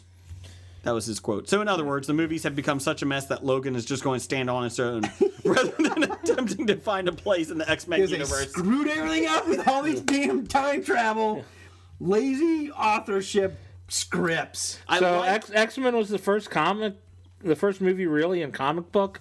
We're forgetting all about the Batman and Superman movies. Captain America with Reb Brown. I think we're forgetting about that one. He's Yeah, talking about the X-Men. Those were great. The Red Skull. He didn't have a Red Skull. he had a fedora. Ooh. It was Blake, a red fedora. Blake, you excited about this? Yeah. Okay. And I'm so disappointed there's no time travel. I asked my wife if we could go see this, and she goes, well, it does have Hugh Jackman, so I'll go. And I was like, I really don't want to. Yeah.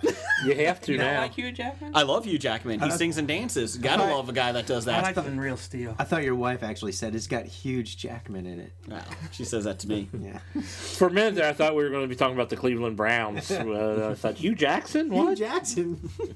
No, at least Hugh Jackman wins. Ah. No, I guess Logan looks good. Sure. I wish there was more time travel in it. I feel like that clears everything up. I hated that movie. Which one? The one with time travel in it. All of them? Yeah. I feel like X-Men First Class was good. It was. That was a good one with Kevin Bacon.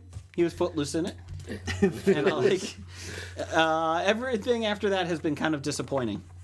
So I agree. I like Days of Future Past. I know you despise Oh, it. God. I would like the Wolverine. I liked it. I would like the Wolverine series end with a pretty cool bang, and from what I've seen in the trailer, it does look pretty cool. it does look cool. With little miniature mini-me Wolverine. I like how he says it's not beholden to the timelines and storylines, but well, obviously Patrick Stewart's in it, so there is some. An opportunity for Alternate Patrick Stewart timelines movie, still you have thought, same people in them. Come on. But not really. I mean, have you read a series of comic books before? The time alternate futures they always do. Mm-hmm. Come on, of course they're going to do something like that in here. I feel like the X-Men comic book universe is very clean. There's never any confusing issues in the comic books. Yeah. Ever. Especially since they brought the original X-Men from the past into the future.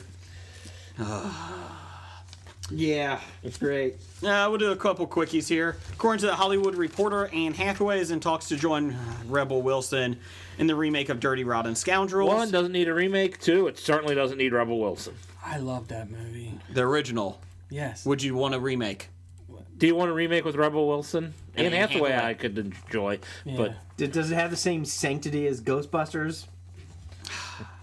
I feel like Ghostbusters at least could be decent. You saw Ghostbusters, the remake, right? Yeah. The new one? Did you like it? I liked it. Okay. I got an idea. I mean, this whole rebooting of, well, not rebooting, these remaking of movies, where they're doing the gender swapping, where it's all male centric to all female centric. I mean, why don't they take crappy movies that nobody's really attached to and make them better by putting women in the roles rather than taking movies that people have a lot of emotional exactly. attachment to? Rebel Wilson would be so much better in Paula Blart Mall Cop. Paula Blart. You know, I'm waiting till next week when that gets greenlit. Or Pixelettes. Ooh. Pixelettes. Could it be called Pixies? Yeah, there you go. I hope they make a sequel to that movie. To Pixels or Dirty Round Yes. Scoundrels? Really? I really like that. The box office says no. That's not going to happen. That's because everybody bashed before they had a chance to even get. There's a very good chance it'll end up as a Netflix movie since Sandler's got Yeah, his, he does have the contract. with Netflix. I think Dirty Round Scoundrels is a wonderful, almost perfect comedy. It does not need to be remade. So, James Cameron is getting the rights back to the Terminator franchise, Blake's favorite, in 2019 and plans to. Guess what's he going to do to it, Blake? Reboot.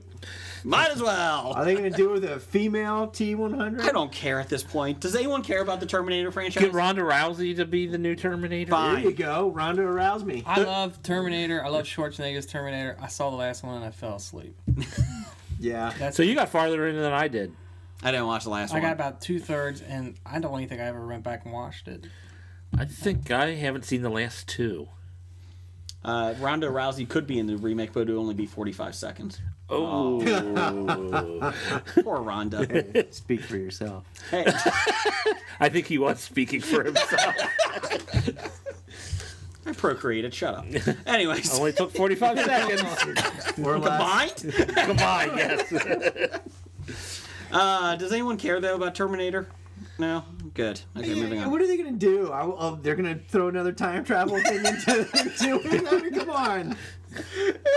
I just like seeing you explain time travel.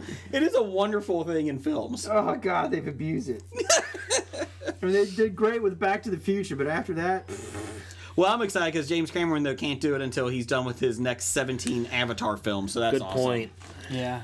Those Avatar films that absolutely zero people are clamoring for. Why is that? I liked Avatar. I saw no need to have You a were the sequel one. for it. I did like the Avatar, but I Hated don't that see movie. any reason to. I feel like Avatar, I've never seen the whole thing. I've seen bits and pieces on TV. I feel like Avatar was really, like, everybody loved it, and then, like, as time went on, they started to hate it. They loved it because it was pretty cool special effects. Okay. First big 3D movie to come out since they, really brought back the 3D. And then everyone realized that's all it was Flash and... But is anyone clamoring, like you said, for 3 more sequels that they're doing? I don't know. Disney must be banking on it. They built a whole theme park around it. Supposedly they kind of jumped the gun because they were a little worried that Universal was had Harry Potter World. So they wanted something big, and Avatar was the big film at the time, and they thought it would be this giant universe. So let's build it 10 years after it came out. Yes. Yeah. Yes. Then they said, you know what? Lucas is selling Star Wars. Yeah. Now if you turn Avatar World into Star Wars World... It's opening this summer, Avatar World. Probably like, who in the hell greenlit this damn project? They're no longer there. Doing deep down. So... We paid a... What's that? saw Rogue One passed $1 billion worldwide. That's actually in our box office news. Oh. Well, good job, Jeff. Way to jump the Well, I'll gun. ruin that. As usual. Guess what's coming up next? Hello, Hobie listeners. What are you doing next September 22nd through the 24th, 2017? Jason, that's a year away. Well, sure it is. But you know what? It's never too early to plan for the Cincinnati Comic Expo. Last year we had Stan Lee, we had John Barrowman, and even Teddy Sears. Zip. He was fast. That's September 22nd through the 24th at the Duke Energy Convention Center in Cincinnati, Ohio. Check the Cincinnati Comic Expo Facebook page out for all the news, or you can listen to Hobie and we'll be updating it as they release the new guest. Again, Cincinnati Comic Expo, September 22nd through the 24th. Make your plans now. This is Couple Things Podcast with Ray, Ben, Molly, and Michelle. 2 couples discussing 4 topics barroom style. And you're listening to A History of Bad Ideas, a podcast that pulls out your inner geek. It's time for Box Office Bombs. So, what wasn't a bomb was Star Wars Rogue One made over $1 billion worldwide this week. Way to be, Jeff. Nice segue. Woo! I saved that one. Andrew, where's Rogue One on all your Star Wars films? Number 3. Behind Phantom Menace and Empire Strikes Back? No, behind Phantom Menace and the Clone Wars. Attack of the Clones? Clone Wars. The Clone Wars the cartoon movie? Okay. movie. what's your top three? Yeah, probably Jedi, Empire, and then this. Jedi above Empire. Yeah. Okay. I love the space battle at the end. Okay. He likes Ewoks too. Who doesn't like Ewoks? He just didn't like bother the me as much. I know layout. some people are like, the Ewoks ruined it. To me, they weren't like too overly cute. They were cannibals. Or not cannibals. They were not cannibals. They didn't eat themselves. They were eating humans. My bad. They were meat eaters. They were carnivores. It was number 2 on mine. It was Empire and then Rogue One. And then what's next? Jedi. And Jedi. And then Star Wars. A New Hope. Yeah. I think Rogue One, I have to see it again before I make a final judgment. But right about now, I think I'm putting it at number 1. Really? Above Empire? I think it was overall the better movie out of all of them. Blake, what's your list? Oh, he likes Force Awakens the best. Oh, and then Phantom Menace. No, I still probably Empire, and then Rogue One, and then Star Wars, then and Force Jedi. Awakens. Force Awakens above New Hope? No. Oh, okay. Where do you put a Force Awakens, Andrew? Just a teeny bit below A New Hope. Okay. Almost tied. I will agree with you on that. Well, since they're It's the almost same movie. so. It is not the same movie. They had a Death Planet. Star Wars had a Death Star. God, I can't believe of all the things they could have came up with, they came up with another, like Death Star, only a Death Planet. What, they got like a 10-year-old? And they're like, I got some ideas for a bad. Well, that's pretty much how. Instead of Obi-Wan dying, we're gonna kill off Han Solo. No. You know, you gotta turn down the force field. Woo! Okay, Han. That was the easiest force field ever. Next to the island. Yeah, The movie The Island. Do not turn off. I got a question. So they said they couldn't go with the X-wings because of the force field, right? Yes. The Millennium Falcon said, "Well, we can go through warp speed, and that'll get us through the force field." How come the X-wings couldn't? How come they couldn't do force? Their engines just weren't as cool. There's so many faults with that movie. There is not many faults with it. You know, no. The problem is X-wings can't do the Kessel Run in less I don't than think 12 X-wings can parsecs. do hyperspeed can do hyperspeed, can they? They did in. At the end of the movie, they did. Well, I guess true. Yeah, but it was a bigger ship doing it, and then they just kind of went along for the ride. Oh yeah, they got to Maybe you have to be downdraft with it. That's true. Yeah, they were just drafting the big ship. That Maybe went it's like first. Stargate. Maybe it's like Stargate. It just opens up. It's a perfect film. You know, the sad part is that the writers blatantly knew what they were doing, and they even put it in the dialogue when they were talking about how they're going to go in and blow up the Death Planet. And Han Solo's like, well, we've done this before. We know what to do. The first half hour was a really great movie of that. It was pretty good. It was like, I'll agree. It was alright. And then all of a sudden, when I found out there was a Death And then Han and Planet, Chewie showed up. and then when Kylo Ren started throwing his teenage temper tantrum. Oh, I actually liked that was great. I liked the fact that he had a teenage temper tantrum. It showed that he wasn't mature enough yet. I didn't like Snooki as the bad guy. I didn't like her. Snooki. I refuse to call him Snook because that was the dumbest name for a main Snoke. bad guy. Whatever, it's still a dumb name. It's Snooki. I'm going with Snooki. She's more evil. Snooky smoosh, smoosh, smoosh. Or JWoww or whatever. Did you see the deleted scene that just came out on that? That I guess No. wasn't posted yet. It just came out No, the last what was 2 it? weeks with Chewbacca ripping that. Oh, they showed it? Yeah. Yeah. They released it. Yeah, I did see that. Or I didn't see it, but I heard that they released it. Yeah, it's been on Facebook. Oh, because they thought it was too violent for Chewbacca to do. Meanwhile, Rogue One, everyone dies. That's not funny. I told my kids going to that movie, and I said, everybody's gonna die. And then we got towards the end, and I was like, I told you. And then they were like, they walked out through. I hate that movie. I hate it. Everybody died.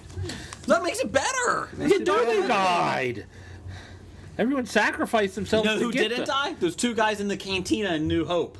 Those guys got off. They got off the planet within 30 minutes. Yeah. They were going to the ship. Yeah, they were. They're heading out. They said, we got to get to Tatooine quick. I got somebody's arm to... That's right.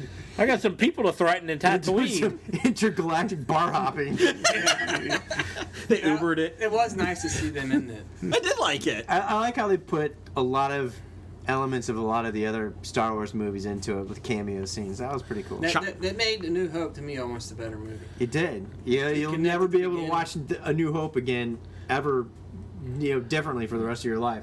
You will never see it the same way. Now, a question I've had about it, I've got a friend who really has some major problems. The fact that they didn't have the opening crawl, Oh yeah. and the fact that they didn't do their wipe transitions. He's like, I'm fine. It's a Star Wars movie. You need those things in it. I'm fine without the opening crawl. You think it would have been better with? No.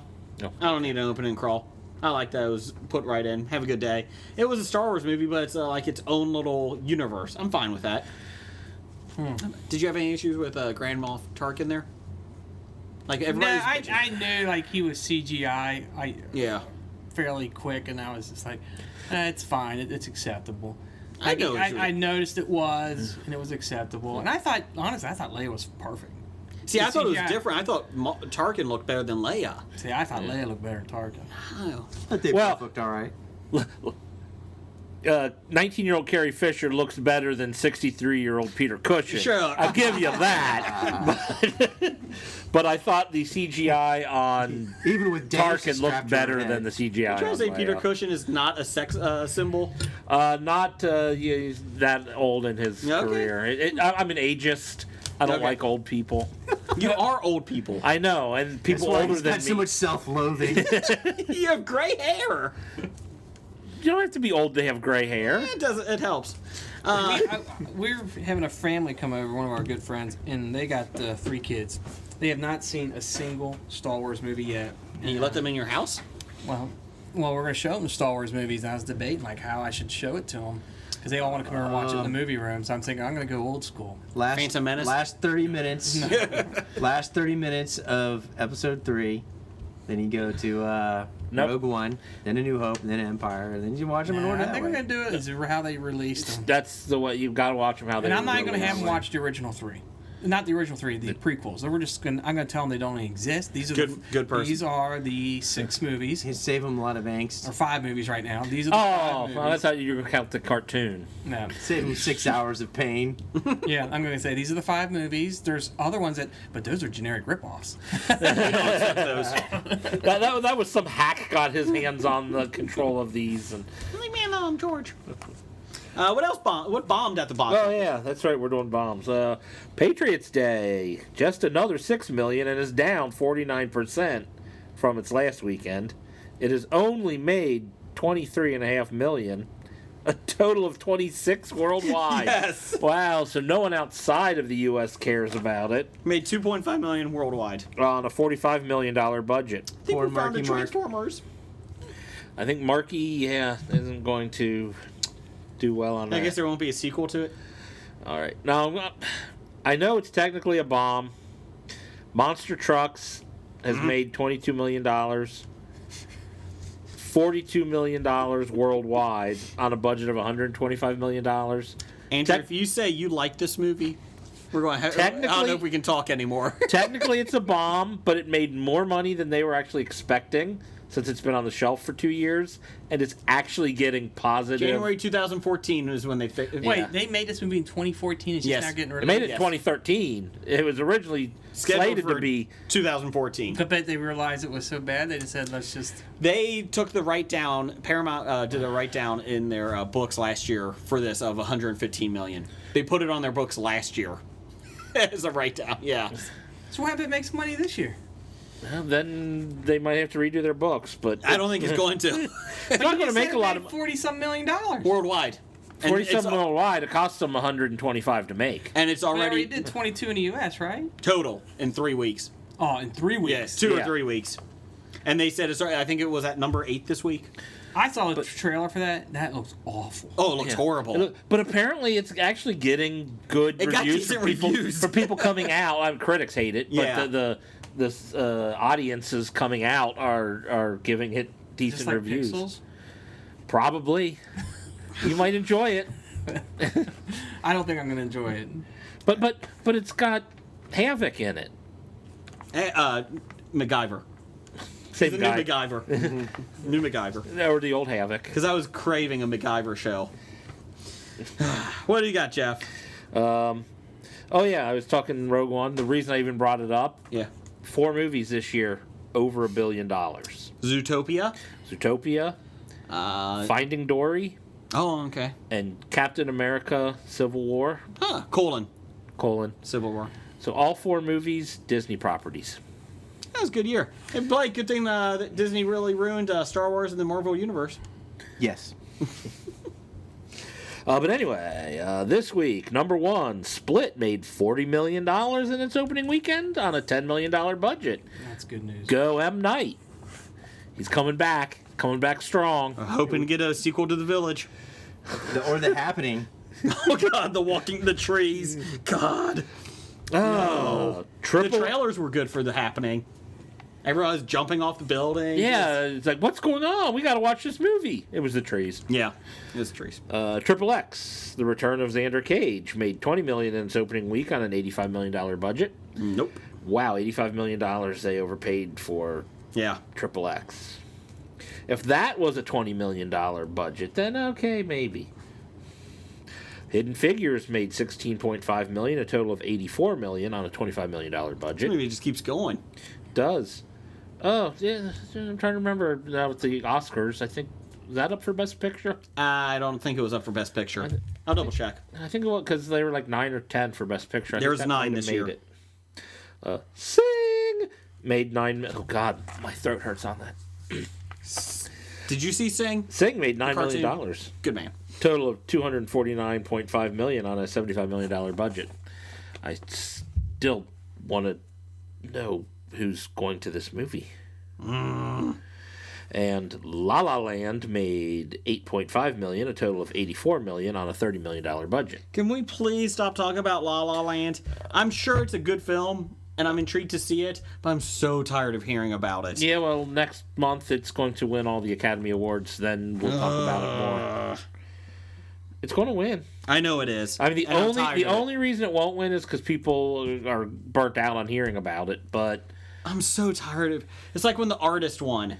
It's like, oh my God. Did you see Saturday Night Live this week? Yes, I did. When they arrested Aziz. Aziz Ansari because he said he didn't really like it. He liked it, but he didn't love it. He didn't love it. It got slow there in the middle. He fell asleep at one point. Let's see. I'm looking, for Best Picture, so keep going.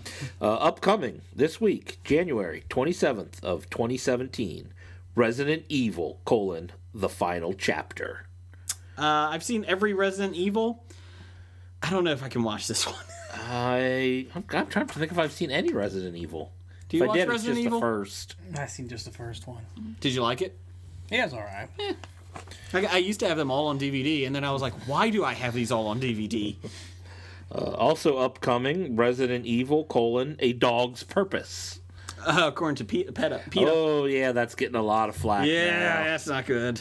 I saw where Josh Gad, who does one of the voices, and the director are both like, what the hell's going on? Because none of them were apparently on set the day this incident happened. Well, Josh Gad just did voice, so he went on set. I'm sure the director wasn't either. And the director, I suppose this was a second unit thing or something, and the director's like, this is the first I'm hearing about this. What the hell? So basically, it's a dog that gets reincarnated every single time. I don't even know That's what the it looks story like. is, but he gets reincarnated with a new owner every time. Oh, so that sounds like hell for the dog.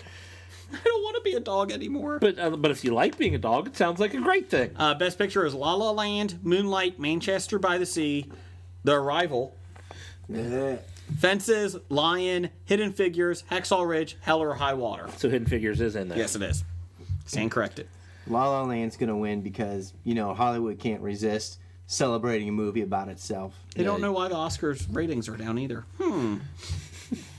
What else? Buy, sell. No, Gold. wait, I'm sorry. Gold. Gold is coming out this week. I just saw the trailer for it tonight. Oh, and what is it? I have no idea. It's about gold. There's a lot of gold in it.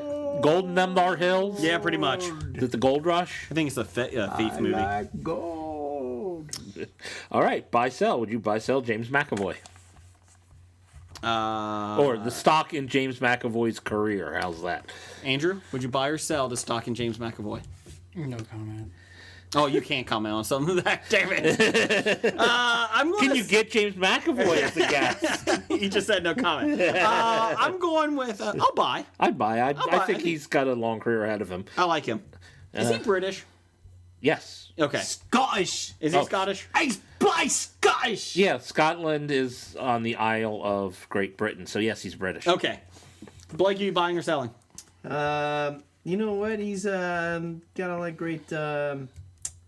You can't be looking at your movies on your phone when he's coming out. Hey, I'm researching stock. Sorry. He did do Victor Frankenstein. Oh, he did, yeah. I guess based upon his X-Men performances. Yeah, I'll buy it. Okay. And then we're going into Vin Diesel. Andrew? No comment? I never really got into Vin Diesel. But he is Groot.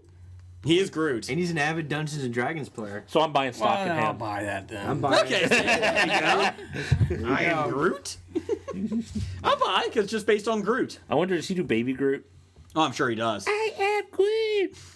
I don't think that's him. Oh, no. I really am excited about Guardians. Volume 2. God. Did you get Chris Pratt? I never knew He has some delicious abs. I never knew Jason would be excited about. Have you seen his abs? Not in person, but I'm just saying, excited about he has what? some good abs. I never knew he could be He used so to be excited heavyweight, about didn't he? trains. I know. That gives us all inspiration that we can all do it. Well, yes, if we work out 16 hours a day. We were married to Anna Faris. Yeah, I think he said he's going back to being fat when this is all done. Okay. What? Anything else? No, I think it's time for our top 5. Excellent.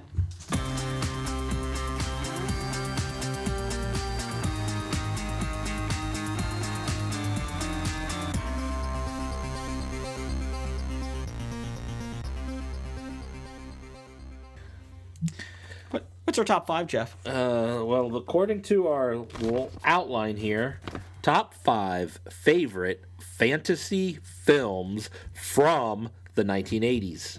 It's a lot of F's in that set. This is based on Andrew. This is Andrew's fault because you watched Willow last week and you said you loved that movie. I said, you know what? When you come on to the show, let's do top 5 fantasy films from the 80s. I thought this would be an easy list. There's a lot of shit that came out in the 1980s. There was a lot of good things on there. I had a hard time Everybody calling puts it fucking down. Beastmaster on it. When I started looking at the series, I realized the 80s was a great decade for fantasy movies. No. Yeah, it was. Okay, Andrew, you're the guest. What's your number 5? If we steal yours, you need to let us know. Or if you steal one of ours. Number 5. Yes. Some of these could cross over into action, but I think these are all fantasy movies. Okay, that's fine. What's your number 5? We'll be the judge of that. Before we go to my number 5, Yes. can I talk about a movie that I thought I was going to like, but I didn't like after a repeat viewing? We can do that in the honorable mentions at the end. We'll do it at the because end, in case 'cause somebody it's probably had going to be on one of our lists. Yeah, And if So I- then you can tell us then why you hate it. And I'm going to be really mad at you if I know what your number 5 is because you started to say it. I'm going to hate you right now. It's your number 1? Just go ahead. What is it? What's your number 5? Princess Bride. It's my number 1, you son of a bitch. Take it off the board already. Put it on the board. Put it on the Honorable board. mention for me. What? What? The greatest film of the 80s. Well, fantasy film. Well, I got other fantasy ones that fit the fit the category better. I had a hard time reading my chicken scratch. Hey, let me get the light here for you. And I can't read because There there's you no go. light here in the Okay. stadium. But I have a list of 18 movies that I had to pick from. And How? so, Like good ones? yes. Yeah, and so that's a lot. real quick, I had to go through 5, and I skipped Princess Bride. Now I'm really upset with myself. That's right. Somebody could, take it off your list. Number 1. Well, my number. Well, go Oh, you ahead. know what? That was my tie for number 5. How's that? Yeah. Jeff, what's your number 5? My number 5, one of the greatest soundtracks ever. Yeah. Flash Gordon. Flash! Save every one of us. Flash! Flash, we only have 7 minutes to save the universe. Queen. Great soundtrack by Queen. It was a good soundtrack. And a fun movie. A horrible film. Oh, it was fun to Horrible. watch. It You got was campy. young Timothy Dalton. Campy as hell. Campy You got as hell. But it was Zoltan entertaining. was it Gimli. He's playing a Gimli looking motherfucker with his 20, wings. 30 years before he realized he was So going to be playing bad. Gimli. Oh, it was a great movie. Who was It Flash was Gordon? awesome. Sam, cares? Some dude. Sam. I That was forgot his only name. movie. He was in Ted. He was in Ted. Playing himself. and Ted 2. Oh, really? Well, I didn't see either of those, so there you go. What's your number 5, Blake? My number 5 was a tie. One of them, of course, you Princess hope he Bride. But no, I had a hard time when I started going over the list. I'm like, holy crap, there's a lot on here that's tough. But so like I said, I can't see in here, and so I had to pick 5 real quick out of the 18. But one of the criteria was if it's on, I'm going to stop and watch. Okay. Right. It's number 5. Uh-oh. Great film from 1981. Had a young, sexy Helen Mirren in it. It's got Patrick Stewart. Dragonheart? It's got Liam Neeson. No, Excalibur. Oh, that's what it was. Yeah. Okay. That was a great film. Yeah, sure. It was a film. I honestly can't judge it because, like, I tried to watch it in 1981 or whatnot, and, as a 10-year-old, I got bored with it. So Have you seen it since? Nope. Okay. So it could be a good movie, but the 10-year-old me didn't like it. Come, Father, let us embrace. That sounds disgusting. It was. Okay. They killed each other. Oh, spoiler alert. 36 years later. God, 36 years. Jeez. Let's see. My number 5, it was King Arthur, the Jerry Bruckheimer film. All right. So you're... Okay. I couldn't find 5 films from 1980s in fantasy, so I put on a film. King Arthur, the one directed by Antoine Fuqua in 2003, I want to guess? Yeah, that's it. The Jerry Bruckheimer. Yeah, I'm going with that. It was the 1980s. You know what? I like the silence after your If we don't have enough, we just pick other announcement. things. There's like I said, when I pulled up the list, there's like 40 plus. Yes. Exactly. And that's all you I had a came list up of with for hundreds. number 5? Oh, it gets worse. Oh, I'm sure it does. All right, Jason, then what's your number 4? Time Bandits. I love Time Bandits. That was a good one from the 1980s. That was a confusing, Terry Gilliam? confusing and effed up movie. When they're pushing Because the it's time travel. We know what Blake's opinion on time Exactly. They travel push the is. wall back. It is on my list of 18. Okay. I honestly don't even remember seeing it, so... The whole ending with his parents in the microwave, I'm still confused. Well, I never said it was coherent. Was it actually a movie about time bandits or a very disturbed mentally person's fascination? It was like St. Elsewhere. It was on my honorable mentions. Time Bandits? Okay. Seriously, was it supposed to be like a mentally ill person's imagination, or was it an actual storyline? You realize it was directed by Terry Gilliam. You've seen the movie Brazil. Same thing. Yep. Yeah. Blake, what's your number 4? All right, my number 4 was 1982 Blade Runner. Oh, yeah, I forgot about Blade Hell Runner. yeah. Yeah. And they're coming out with that sequel, as we know. And I'm not sure if I awesome. like the sequel idea, but love Blade Runner. It was awesome. I liked it. But it wasn't on your list? Wake up. It time didn't to make die. my definition of a fantasy film. More sci-fi? Yeah. Yeah, I had a couple of Yeah, those too. I didn't put that in there because I thought it I was sci-fi. did struggle with the sci-fi. That's why I did not put Empire or Return of the Jedi on my list, because I consider them more sci-fi. We're talking about that later, so be quiet. Well then, let's see. That's called a Tease. Tease. Jeff, what was yours? My number 4, like I said, my last one had a great soundtrack. This one, you have to actually ignore the soundtrack to watch, but that is Lady Hawk. Oh, Yeah. I think you've had Lady Hawk on a couple of yours. I have. It's a decent. It's a young Michelle Pfeiffer. And I don't Matthew think I even Broderick. need to go on. And but Rutger it was Hauer. actually He a does love Michelle Pfeiffer. It's a fun, good story don't with blame you, terrible, Michelle Pfeiffer. terrible music. It was horrible. It's 80 synth music. 80 that- synth music. Oh my god, it was horrible. but you get rid of the music, and it's a good movie. Hey, that's 2 Rutger Hauer movies in a row. Oh, it is. Surviving the Game is one of his best ones. Is The Hitcher coming up? Oh. Oh, yeah, I remember The Hitcher. That was scary. The first one was good. The original. The remake. Batman was not. Begins. Is a great No, stop Rutger it. Hauer Stop movie. it. Stop it. Rutger Hauer was in. Was that your number wasn't 4? in the 80s. My number 4 is Lady Hawk. Yes. Which is it? Andrew's Yeah, number it's 4. Andrew's number 4. King Arthur on there? No. My number 4 is a movie that I have watched a lot of times when I was a kid, because I used to go, we get tutoring, so I go to this lady's house and she would play this movie all the time. And it was on a device. What was it called? A laser disc. Yes. Ooh. So With chapters. yes. Yes. And Which would later become CD-ROMs. Yes. But then you would have to get up and flip DVDs? it. It was this big, and you still had to flip it. I'm holding my hands up. It's this big, and you still had to flip it. Yep. It was The Last Unicorn. Ah, okay.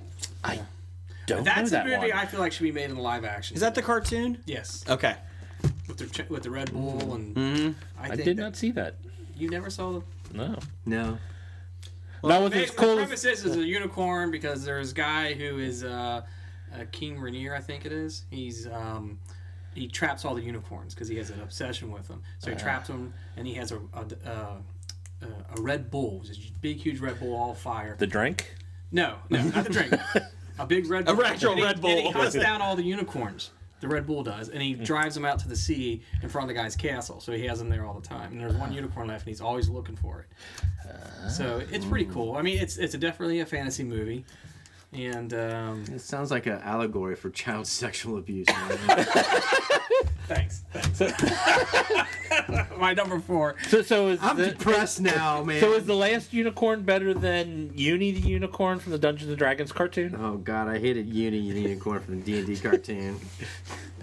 This is not like a cute movie. Oh. You know, I mean, it's I don't know. I mean, it's I would say it's kind of a serious take. Yeah. So serious, okay. I wouldn't say like serious, but you know, I mean, it's not heavy metal, but it's like it's not heavy metal. They got to disguise the unicorn, so the magician who's trying to be a magician turns her into a human, and then the king finds out about it because they're living in his castle. So it's a pretty interesting movie. I can't believe you guys never seen this before. I'm gonna have to look it up now. I'm scared to watch. I saw it on beta. You saw it on beta. I watched it recently. They had a remaster of it, and I said, I haven't seen it in a long time. So does it still hold up? Yeah. Okay. Yeah, some movies don't hold up, but it's a cartoon, so it's kind of timeless. Yeah, you know how cartoons can be. It's I don't know. It's not like corny special effects or anything. It's a cartoon. Yeah. A lot of times movies don't hold up because the special effects are so bad. Oh, there's a lot of them that do that. You're right. Yeah. What's your number 3? All right, I love this movie, Masters of the Universe. That is my number 3.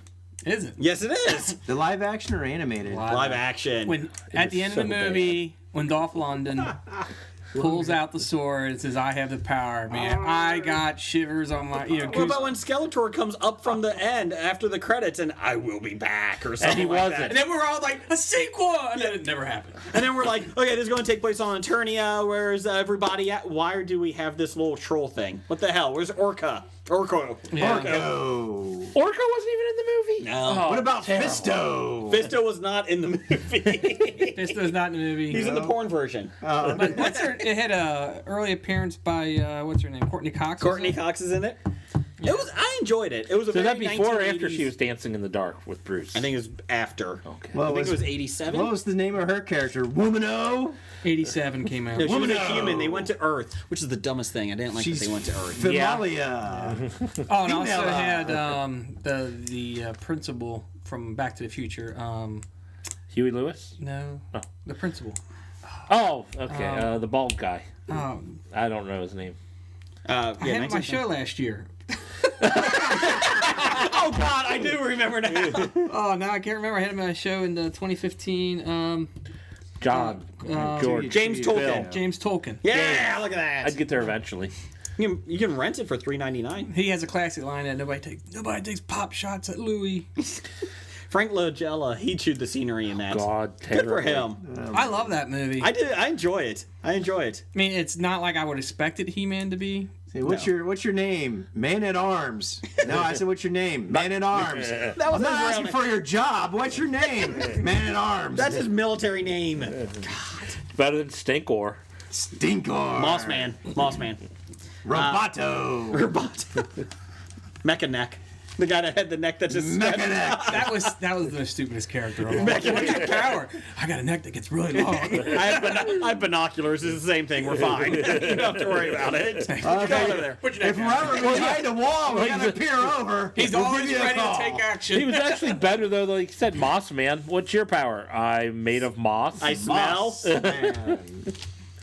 What's your number 3, Jeff? My number 3 Fisto. is The Empire Strikes Back. I think that's sci-fi. It's fantasy. If there was science in the movie, there was more science in Flash Gordon than there was in Empire Strikes Back. Now Yeah, you lose points two of your picks then. Yeah, I guess so.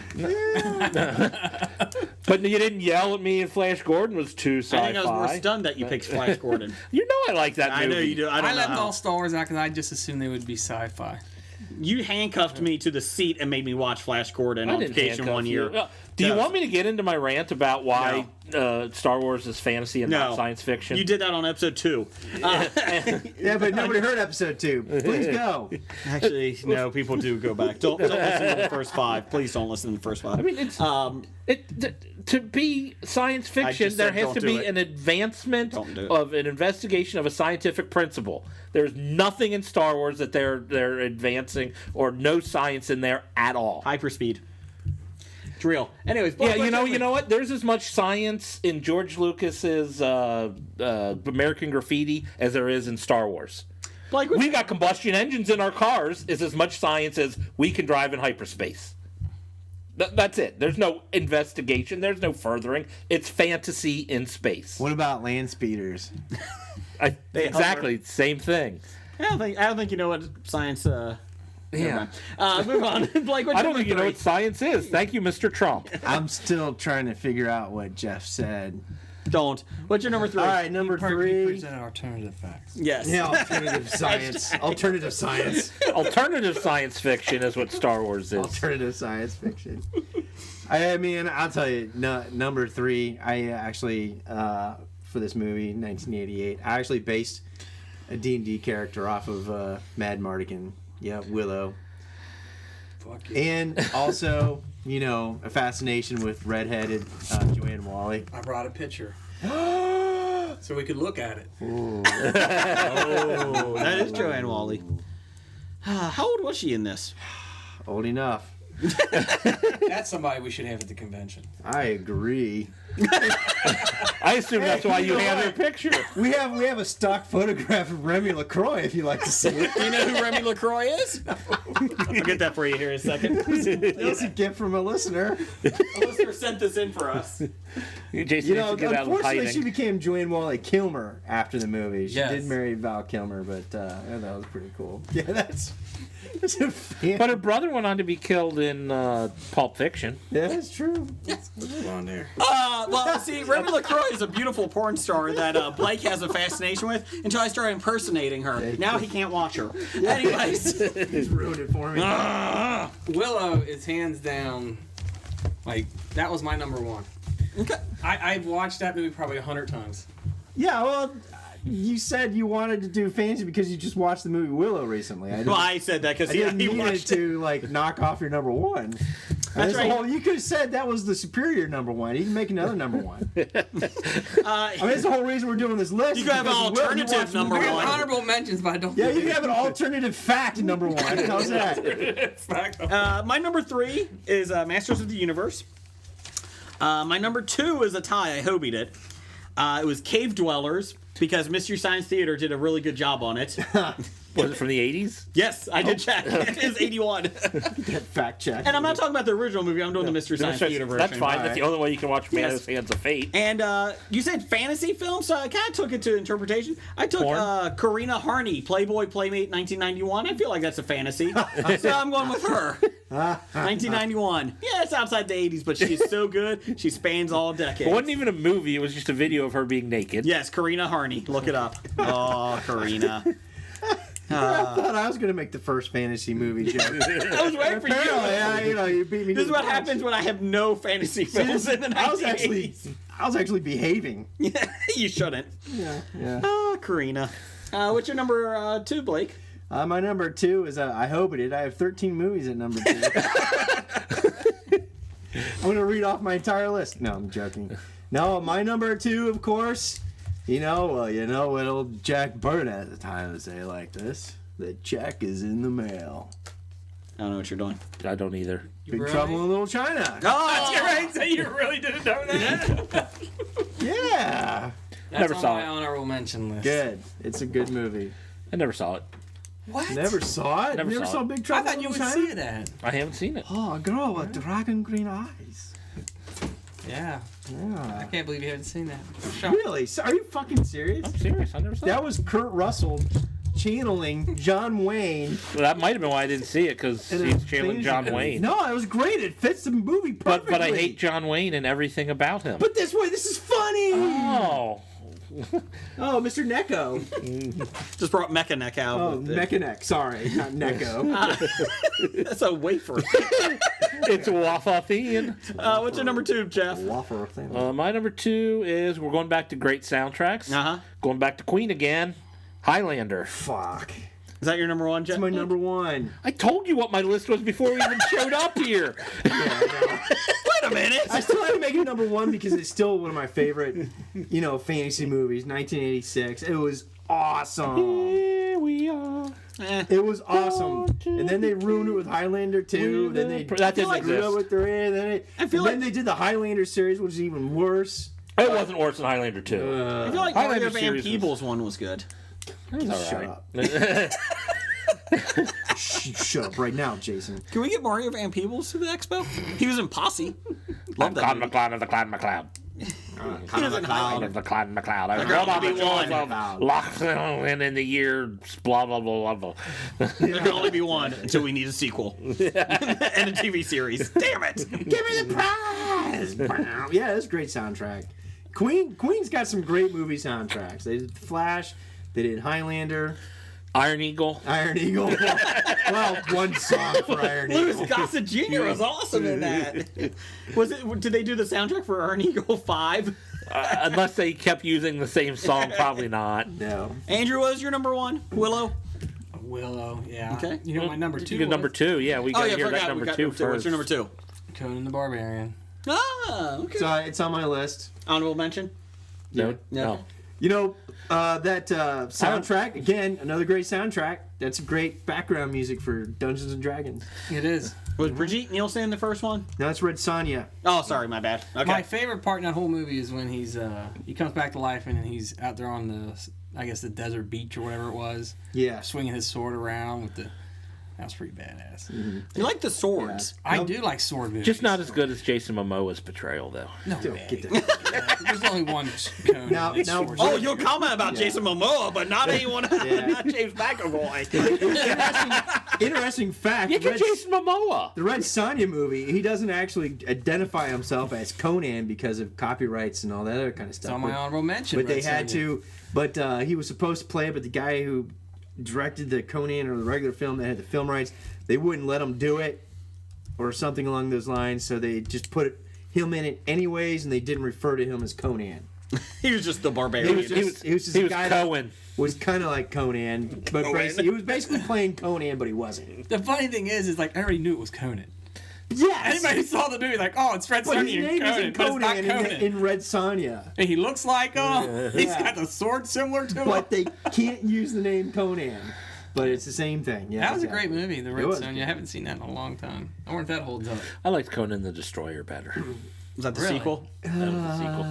That's James the one Earl- with Grace Jones That's and who it was. Wilt Grace Chamberlain. Jones. Yeah. It was okay. I think this was the first time that all of our number 1s have been knocked out. Mine hasn't been. Yeah, it was, wasn't it? Oh, no, I Nope. guess not. What is your number 1? My number 1 was Clash of the Titans. Yes. I didn't put it on my list because I knew he had it. And it was an awful As film. his It number was a 1, great film. even though I threatened to use it as my number 5. Yeah, you did. Who would use your number 5 as number 1? Oh, wait. Princess Bride. Yeah. Thanks. Thanks for that. Yeah, And Clash he of the took out Titans. Masters of the Universe for me. 1981, Clash of the Titans. That was the last stop animation Of Harryhausen. cinema. Harryhausen. I forgot his first name. Whatever. Mr. Harryhausen. Mr. Hausen. Mr. Well, Harryhausen's his last name. Harryhausen. Mr. Harryhausen. Yeah, exactly. Because technology had finally gotten up to the point after Lucas and Star Wars. I mean, that was the last stop motion animation. Claymation. No, not claymation. Well, actually, there was a couple scenes that were. The No, that was Medusa's pretty cool. hair. Yeah. Or Medusa. That was kind of claymation, Yeah. wasn't it? Yeah, it was all The stop Caliban motion. transformation.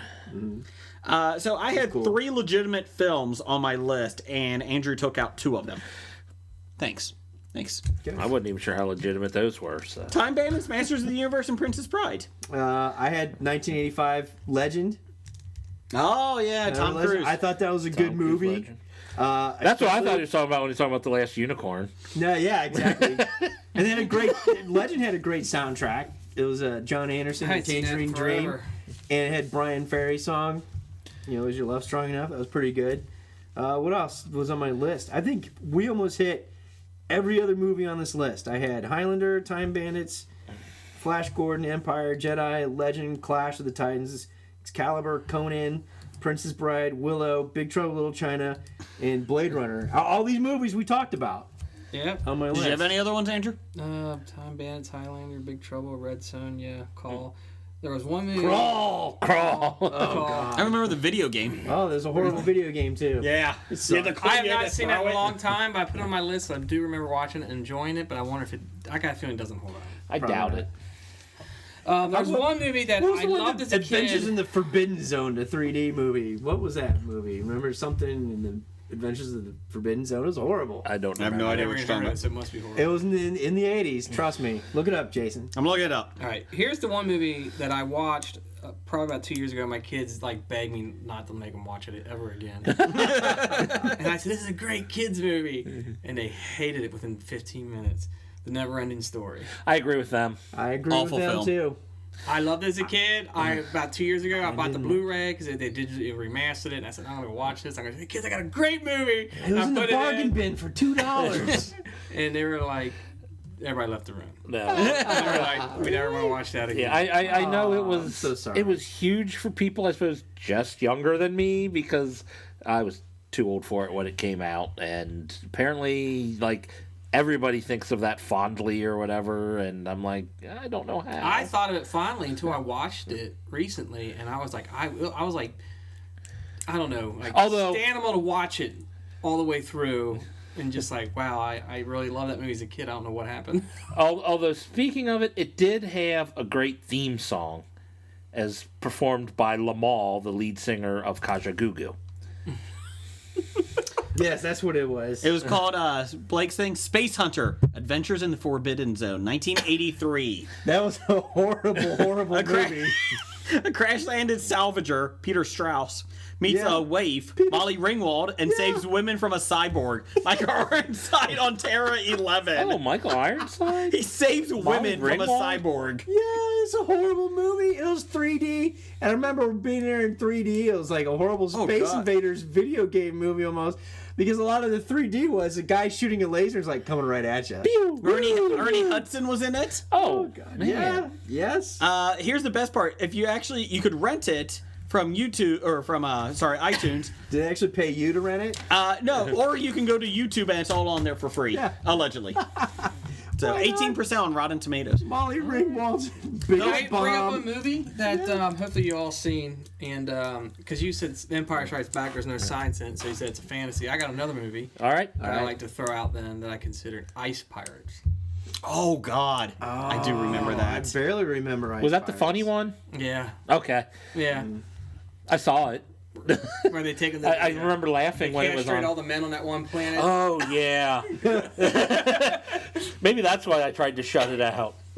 Robert Urich, Mary Crosby, Angelica Houston, and Ron Perlman. Robert Urich. Ron Perlman's in it? Yeah, he's got 4. He's Zeno. Mary Crosby, didn't she shoot JR? Bruce Valanche is in it. Fucking Bruce Valanche. Yeah, you're a doppelganger. Does he not look like Bruce Valanche? See. Anyways, no. The worst was the time when they had the Reds had the giveaway of the Bronson Arroyo hat with the hair in it, and somebody came back from the game and we were at the bar and I put it on and you're like, oh my God, you're Bruce Valanche. I didn't want to punch you anymore. Really? That was the peak of you wanting to punch me? That was a peak. That's pretty good because I'm an asshole. Let's see. Oh, they got it on Blu-ray. Ice Pirates? Yes, I think I haven't seen it in forever. I'm sure you could go on YouTube for free. The only thing I make your kids watch that one. a great film. But change the DVD box to something they want to see. Sorry, Ice Pirates. Yeah, I'm about to say for Andrew, my honorable mention was The Dark Crystal. Yeah. Oh, that gives me nightmare. I haven't seen it since then because how terrified it made me as a kid. It still terrifies me. The eyeball she took out. Ooh. Yeah, it really wasn't made for kids, I suppose. I did not put this on here because it was sci-fi. Flight of the Navigator. Remember that from the 1980s, Disney? No, yeah, that was a huge movie when I was a kid. I remember it came out, and I remember not wanting to see it. Well, and you know I remember not seeing it. Screw you, Bruce Valanche. They had the fireworks at the end of that movie, didn't they? Yeah. And there was time travel in it. He goes back to before he got lost. Yeah, Paul Rubens in it. In Flight of the Navigator? Yeah. Really? 1978, a boy travels 8 No, years that's in the wrong one. future. Wrong one. It's 1980. This is Flight of the Navigator. That's a different one. It's 1986. 1986 is the one that I'm looking at. You said something about being from the 70s. I No, said, he said- in 1978, a boy travels 8 years into the okay. future. Yeah, that is it. Sorry. Yeah, it's got that's Paul right. Rubens. Yeah. He's looking for his bicycle. Joey Kramer. It's in the basement of the Alamo, I hear. It's got Veronica Cartwright. Joey Kramer, the drummer for Aerosmith? Sarah Got Jessica Parker. Jessica Parker. Yeah, well, you know. So was that the last Yeah, unicorn? 8 years into the future, in the beginning of Sex and the City. And that movie came out I remember, how old when did that come out? 86.